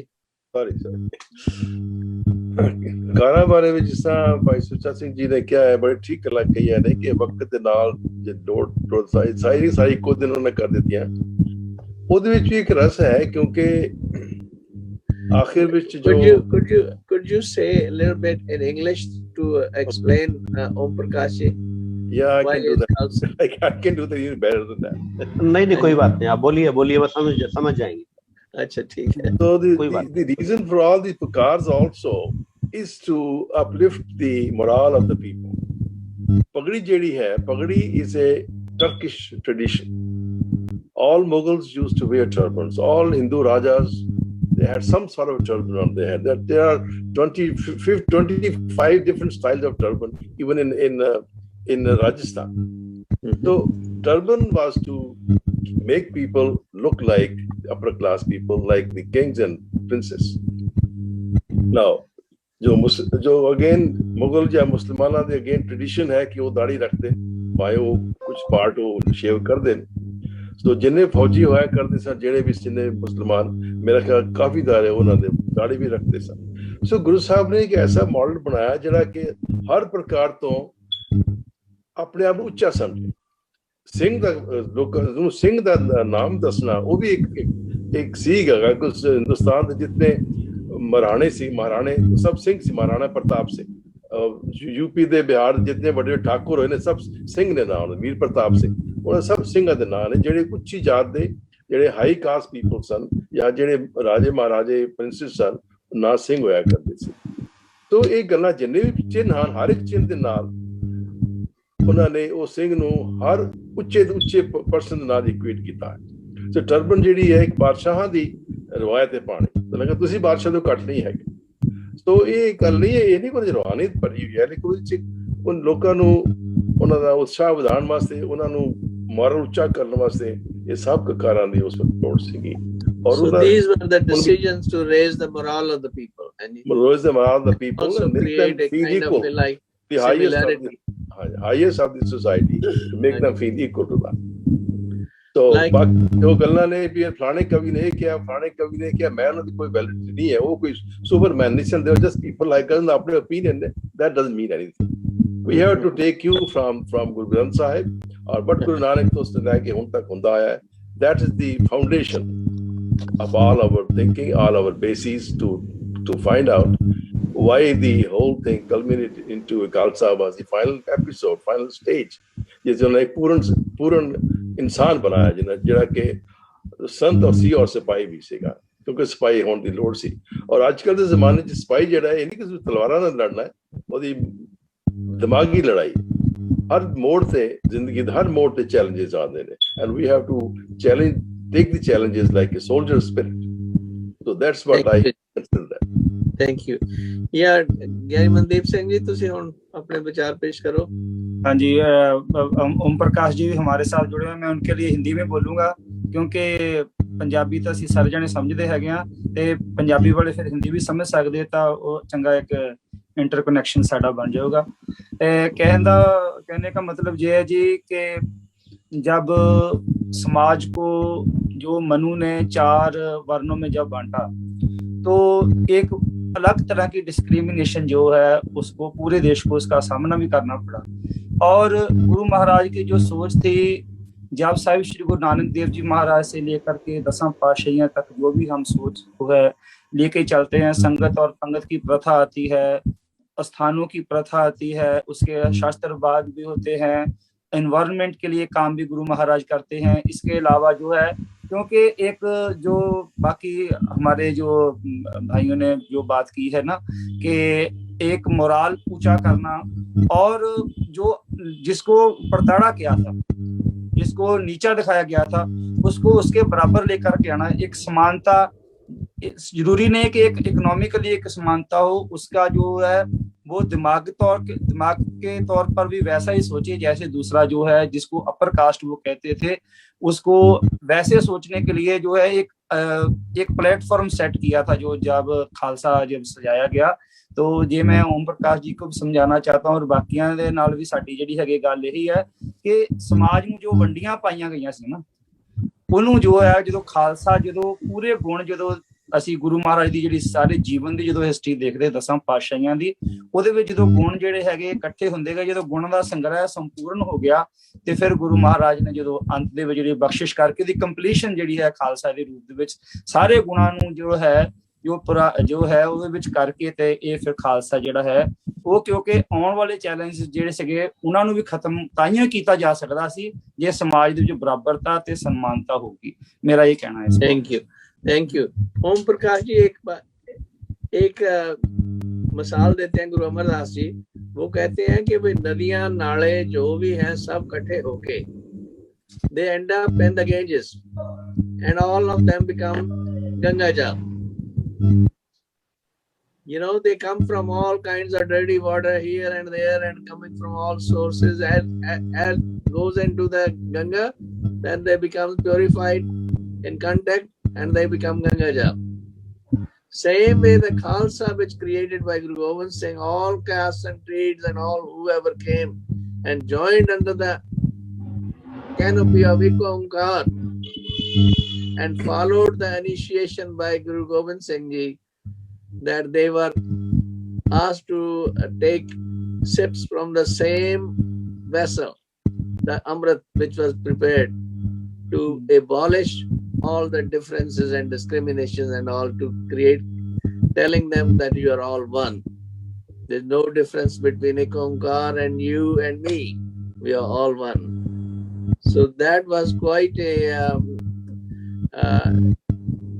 revolutionary act, in my opinion. to Very bring relevant. oneness. Hanji, Kapadia Sahab. मैं एक गल कहनी चाहना जो पहले भी कही है. One thing I have said before is that India did not understand the mission of Guru, all the Gurus. It was not just a question of fighting with a group of people who were oppressive, just physical oppressors. The whole Indian setup, religious scenario, was against the emergence of Sikh thought process. And if they had not opposed, if they had understood the mission of Gurus, which was to uplift the entire people of Indian continent, and even 1783 Indian Khalsa Fauj, they had conquered Delhi and put their flag on Red Fort. India would have been a free nation 200 years ago. There would have been no British Raj, no division of India. But Indian religious infrastructure of that time, they opposed the whole new wave of thinking. So that's what I want to talk. Thank you. I think we are kind of doing it almost still now. They're still doing it. They are still doing it. Out of time, but we have to. The idea of Guru Sahib was, idea of the Sikh Guru Nanak Sahib was to empower the masses. It Yes. wasn't just empower an individual, but empower the masses on the basis of equality, and the spark of equality which comes from Vairu, from our Creator, that's everywhere in all places. And so we need to practice that equality in daily living and help each other to achieve the fullest potential possible. Just 1 minute for each of you now, because it's time to close. Gyani Sucha Singh ji, just 1 minute. ਹਾਂਜੀ ਨਹੀਂ ਕੁਝ ਜ਼ਿਆਦਾ ਤੇ ਜੀ ਹੁਣ ਬੋਲਣ ਵਾਲਾ ਹੈ ਨਹੀਂ, ਬਹੁਤ ਸਾਰਿਆਂ ਦੇ ਬਹੁਤ ਅੱਛੇ ਖਿਆਲ ਨੇ ਜੀ. ਸੋ ਮੈਂ ਸਿਰਫ ਇਹਨੇ ਕਹਿਣਾ ਕਿ ਜੀ ਸਾਡੇ ਸਾਰਿਆਂ ਦੇ views of all of us, you know, so we are adding the knowledge to others. So ਸਾਰਿਆਂ ਦੇ ਖਿਆਲ ਜਿਹੜੇ ਬੜੇ ਅੱਛੇ ਆ, ਬੜੇ ਚੰਗੇ ਆ. ਕਿਸੇ ਨੂੰ ਇੱਕ ਪੁਆਇੰਟ ਦਾ ਪਤਾ ਹੁੰਦਾ, ਦੂਸਰਾ ਵਿੱਚ ਐਡ ਕਰ ਦਿੰਦਾ. ਸੋ ਇਹ ਸਾਰੇ ਰਲ ਕੇ ਹੀ ਸਾਨੂੰ ਐਂਡ ਤੇ ਜਾ ਕੇ ਸਮਝ ਲੱਗਣੀ ਹੈ ਕਿ what was the purpose of Khalsa, what is the definition of Sikh religion. So ਇਹ ਸਾਰਾ ਕੁਝ ਹੌਲੀ ਹੌਲੀ ਅਸੀਂ ਸਾਰੇ actually ਸਿੱਖ ਹੀ ਰਹੇ ਹਾਂ ਇਸ ਤਰ੍ਹਾਂ. Thank you ji. This is the purpose of the Sat Sangat. This is what it is. Sangat in dialogue. Dr. Kulwinder Singh ji, 1 minute. ਹਾਂਜੀ ਸਰ ਮੈਂ ਇਹੀ ਇਨ ਸ਼ਾਰਟ ਕਹਿਣਾ ਚਾਹਾਂਗਾ ਕਿ ਗੁਰੂ ਸਾਹਿਬ ਨੇ ਜਿਸ ਤਰ੍ਹਾਂ ਅਸੀਂ ਮਹਿਸੂਸ ਕਰਦੇ ਕਿ ਸ਼ਾਇਦ ਗੁਰੂ ਸਾਹਿਬਾਂ ਨੇ ਹੀ ਸਾਨੂੰ ਸ਼ਸਤਰ ਫੜਾਏ ਹੈ. ਅਸੀਂ ਜਿੰਨੇ ਵੀ ਐਸਟੈਬਲਿਸ਼ ਧਰਮ ਹੈ ਉਹਨਾਂ ਵੱਲ ਨਜ਼ਰ ਮਾਰੀਏ ਤੇ ਈਸਾ ਮਸੀਹ ਜੀ ਨੇ ਵੀ ਸੱਚ ਦੇ ਵਾਸਤੇ ਸ਼ਹੀਦੀ ਪਾਈ, ਕ੍ਰਿਸ਼ਨ ਜੀ ਮਹਾਰਾਜ ਨੇ ਵੀ ਜੰਗਾਂ ਲੜੀਆਂ, ਮੁਹੰਮਦ ਸਾਹਿਬ ਨੇ ਵੀ ਜੰਗਾਂ ਲੜੀਆਂ. ਸੋ ਜਿੰਨੇ ਵੀ ਸੰਸਾਰ ਦੇ ਐਸਟੈਬਲਿਸ਼ ਹੋਣਾ ਹੈ ਉਹਨੂੰ ਸਪਿਰਿਚੁਅਲਿਟੀ ਤੇ ਦੇ ਨਾਲ ਜਿਹੜੀ ਸੰਸਾਰਿਕ ਪਾਵਰ ਹੈ ਦੋਨਾਂ ਨੂੰ ਕਲੱਬ ਕਰਕੇ ਚੱਲਣਾ ਪਏਗਾ. That's all. Thank you. Padia Sahab, 1 minute. I think I have said what I wanted to say. I don't know how this will end up because there's so many forces opposing the Sikh thought process. How to overcome this, I am at a loss. India is at a loss because they have not understood Sikhism. It'll happen gradually. Vasu Sahab, Dr. Vasu, 1 minute, please. ਦਰਅਸਲ ਜੀ ਗੱਲ ਇਹ ਹੈ ਬਈ ਇੱਕ ਇਨਸਾਨ 'ਚ ਜਿਹੜਾ ਲੋਅਰ ਸੈਲਫ ਹੁੰਦਾ, ਜਿਹੜਾ ਖੁਦਗਰਜ਼ੀ ਤੋਂ ਲਾਲਚ, ਲੋਭ, ਵਿਕਾਰ, ਉਹ ਲੋਅਰ ਸੈਲਫ ਨੂੰ ਮਿਟਾ ਕੇ ਅਸੀਂ ਹਾਇਰ ਸੈਲਫ ਵਿੱਚ ਜਾਣਾ ਔਰ ਜਿਹੜਾ ਸਹੀ ਆਪਾ ਹੈ ਉਹ ਨਿਤਰਨਾ ਚਾਹੀਦਾ. ਉਹ ਆਤਮ ਰਸ ਜੇ ਜਾਨੀ ਸੋ ਹੈ ਖਾਲਸ ਦੇਵ, ਪ੍ਰਭ ਮੈਂ ਮੋਹ ਮੈਂ ਤਾਸ ਮੈਂ ਰੰਚਕ ਨਾ ਨਪੇ. ਜਦੋਂ ਸਰੀਰ ਦੇ ਮਟੀਰੀਅਲਿਸਟਿਕ ਐਟੀਟਿਊਡ ਤੋਂ ਉੱਪਰ ਚੱਲ ਜਾਵਾਂਗੇ ਫਿਰ ਆਤਮ ਰਸ ਆਏਗਾ ਤੇ ਫਿਰ ਖਾਲਸਾ, ਗੁਰੂ ਗੋਬਿੰਦ ਸਿੰਘ ਤੇ ਰੱਬ ਇੱਕੋ ਲਾਈਨ 'ਚ ਹੋ ਜਾਣਗੇ. ਤੇ ਖਾਲਸਾ ਜੋ ਰਿਪਰੈਜ਼ੈਂਟ ਕਰਦਾ ਹੈ ਗੋਡ ਨੂੰ, ਗੋਡਲੀ ਕੁਆਲਿਟੀਜ਼ ਨੂੰ, ਇਨਫਿਨਿਟ ਸਟਰੈਂਥ ਨੂੰ, ਉਹ ਤਾਂ ਕਰਦਾ ਜੇ ਉਹਦੇ 'ਚੋਂ ਆਪਣੇ ਜਿਹੜੇ ਰਸ ਨੇ ਜਿਹੜੇ ਕਿ ਬੰਦੇ ਨੂੰ ਘਟੀਆ ਮਨੁੱਖ ਬਣਾਉਂਦੇ ਨੇ ਉਹ ਨਿਕਲ ਜਾਂਦੇ. ਆਤਮ ਰਸ ਤੱਕ ਪਹੁੰਚਣਾ, ਬੋਡੀ ਇੰਟਰਸਟ ਤੋਂ ਉੱਪਰ ਜਾਣਾ. ਥੈਂਕ ਯੂ ਜੀ, ਥੈਂਕ ਯੂ ਜੀ. ਆਪਣੇ ਮਨਦੀਪ ਸਿੰਘ ਜੀ. ਹਾਂਜੀ, ਖਾਲਸੇ ਦਾ ਜੋ ਮੇਨ ਜਿਹੜਾ ਜਦੋਂ ਅਸੀਂ ਸਾਰਾ ਕੁਝ ਦੇਖਦੇ ਹੈਗੇ ਆ ਤੇ ਸਭ ਤੋਂ ਮੇਨ ਜਿੱਦਾਂ ਕਹਿਣੀ ਤੇ ਕਰਨੀ, ਵੀ ਗੁਣ ਦਾ ਵੀ ਹੋਣਾ ਜ਼ਰੂਰੀ ਤੇ ਗੁਣ ਦਾ ਇਸਤੇਮਾਲ ਹੋਣਾ ਵੀ ਜ਼ਰੂਰੀ। ਦੋਨੇ ਚੀਜ਼ਾਂ ਨੂੰ ਜਦੋਂ ਮੁਕੰਮਲ ਜਿਹੜਾ ਹੈਗਾ ਆ ਇਹਨਾਂ ਗੁਣਾਂ ਨੂੰ ਆਪਣੇ ਜੀਵਨ ਜਦੋਂ ਲਾਗੂ ਅਸੀਂ ਕਰਦੇ ਹਾਂ ਤੇ ਫਿਰ ਖਾਲਸੇ ਦਾ ਜਿਹੜਾ ਕਨਸੈਪਟ ਆ ਉਹਨੂੰ ਅਸੀਂ ਸੰਪੂਰਨਤਾ ਵੱਲ ਨੂੰ ਜਾਣ ਨੂੰ ਜਿਹੜਾ ਹੈਗਾ ਅਸੀਂ ਚੱਲਣਾ ਸ਼ੁਰੂ ਕਰਦੇ ਹਾਂ। ਜਦੋਂ ਅਸੀਂ ਗੁਣ ਨੂੰ ਆਪਣੇ ਜੀਵਨ ਦੇ ਵਿੱਚ ਵਾਹਿਗੁਰੂ ਦੇ ਜਿਹੜੇ ਗੁਣ ਦਿੱਤੇ ਜਿਹੜੇ ਸਾਨੂੰ ਸਾਹਿਬ ਸ੍ਰੀ ਗੁਰੂ ਗ੍ਰੰਥ ਸਾਹਿਬ ਜੀ ਤੋਂ ਜਾਂ ਆਪਣੇ ਸਿਆਣੇ ਬੰਦਿਆਂ ਦੇ ਜਿਹੜੇ ਹੈਗੇ ਆ ਉਹਨਾਂ ਤੋਂ ਅਸੀਂ ਜਿਹੜਾ ਹੈਗਾ ਸੇਧ ਵੀ ਲੈਂਦੇ ਹੈਗੇ ਆ, ਉਹਨਾਂ ਨੂੰ ਜਦੋਂ ਅਸੀਂ ਆਪਣੇ ਜੀਵਨ 'ਚ ਵਰਤਦੇ ਹੈਗੇ ਤੇ ਫਿਰ ਸਿੱਖ ਖਾਲਸਾ ਜਿਹੜੀ ਸਾਡੀ ਸੋਚ ਜਿਹੜੀ ਹੈਗੀ ਆ ਉਹ ਪ੍ਰਫੁੱਲਤ ਹੁੰਦੀ ਹੈ। ਥੈਂਕ ਯੂ ਜੀ। Parminder Singh, you like to say something? Yes uncle ji, Khalsa uncle ਜੀ ਇੱਕ ਵਰਡ ਹੈਗਾ ਜਿਹਦਾ ਮੀਨਿੰਗ ਹੈਗਾ ਸ਼ੁੱਧ, ਤੇ ਹਰ ਕੋਈ ਬੰਦਾ ਅੰਕਲ ਜੀ ਚਾਹੇ ਕਿਹੜੀ ਫੇਥ ਤੋਂ ਹੋਵੇ ਤੇ ਉਹ ਖਾਲਸਾ ਹੈਗਾ ਅੰਕਲ ਜੀ, ਜਿਹੜਾ ਜਿਹਦੇ ਮਨ 'ਚ ਕੋਈ ਵਿਕਾਰ ਨਹੀਂ ਹੈਗਾ, ਕਾਮ ਕ੍ਰੋਧ ਲੋਭ ਅਹੰਕਾਰ ਤੋਂ ਜਿਹੜਾ ਪਰੇ ਹੈਗਾ। ਤੇ ਥੈਂਕ ਯੂ। ਗੁਰੂ ਸਾਹਿਬ ਨੇ ਅੰਕਲ ਜੀ ਪੰਜ ਪਿਆਰਿਆਂ ਨੂੰ ਸਾਜ ਕੇ ਤੇ ਤਾਂ ਕਿ ਕੋਈ ਡਿਸੀਜਨ ਮੇਕਿੰਗ ਕਰਨੀ ਹੋਵੇ ਕੱਲ ਨੂੰ ਤਾਂ ਉਹਨਾਂ ਨੇ ਪੰਜ ਪਿਆਰੇ ਨੂੰ ਮਤਲਬ ਉਹ ਕੀਤਾ ਸੀਗਾ, ਉਹਨਾਂ ਦੀ ਸਿਰਜਣਾ ਕੀਤੀ ਸੀਗੀ ਮਤਲਬ। I think so. Thank you. Meghraj Singh ji, you want to add something here? Are you there, Meghraj Singh? I have now Om Prakash ji. Please. मैं आपको एक बात और कहना चाहता था कि सिख जो नॉलेज है, जो ज्ञान है, जो गुरु ज्ञान है, वो बहुत अच्छा ज्ञान है। हम उस ज्ञान से कई बार इतना इंस्पायर होते हैं कि कानून नियम कायदे को हम लोग पढ़ते हैं, संविधान को पढ़ते हैं तो हम लोगों को ऐसा लगता है कि बहुत सारी बातें सिख, ईसाई और मुस्लिम जो कुरान है उससे ली गई है संविधान के अंदर। तो क्यों न हम बहुत सारी सिमिलर ऐसी चीजें हैं जिनको हम संविधान और गुरुवाणी दोनों को हम लोग उस पर डिस्कशन करें कि ये आर्टिकल हमारा यहाँ से ऐसे लिया गया है। बहुत और अच्छा। इसका मकसद ये है कि पूरी जो कॉम्स हैं या जो कौम है, पूरा देश है, पूरी जनता है या पूरा विश्व मान लीजिए कि उनके इंसानों के हक और अधिकार के लिए उसको गारंटेड रूप से कैसे उसको तब्दील किया गया है संविधान के अंदर। तो हमारी जो हाँ बिल्कुल सर, तो जो खालसा पंथ है या सिख जो धर्म है या जो गुरुवाणी है उसमें बहुत सारी बातें ऐसी है जो लिखी हुई तो होती है हमारे सिख भाइयों के घरों में, लेकिन वो पंजाबी में लिखी होती है। अब पंजाबी में लिखी होती है, अब ऐसे ऑडिटेड है, चलो ठीक है, अच्छा जी कुछ होगा तो अच्छा ही लिखा होगा, गुरु साहिब के साथ लिखा होगा अच्छा ही होगा, तो हम भी हाथ जोड़ लेते हैं। अब हाथ जोड़ने का मतलब गुरु साहब ने हमसे हाथ क्यों जुड़वाया ये किसी को पता नहीं है, हमने क्यों जोड़े ये हमें पता नहीं। Good point. हाँ जी, हमारे सिख भाइयों में ये बहुत बड़ी कमी है कि जो इतना अच्छा नॉलेज है, वो नॉलेज जो संवैधानिक रूप से कहीं न कहीं तब्दील किया गया है उसको हम कहीं प्रचारित ही नहीं करते, कहीं हम समझाते ही नहीं। Good point. हाँ जी, very good, you are right. Doctor Girbaji ji, मैं एक बात ऐड करना चाहता हूँ इसमें। हाँ जी, जो मतलब देखा है गुरु गोविंद सिंह जी ने खालसा पंथ सजाया है कि ब्राह्मणों ने जो 5000 साल से एक जो गुरु जो अल्लाह गया गौर ने जो इंसान को साबुत सुल्त बनाया था, इसके ब्राह्मणों ने इसके 4 टुकड़े कर दिए थे। ब्राह्मणों ने इसके जगह 4 वर्णों बांटने मतलब 4 टुकड़े कर देने इंसान के।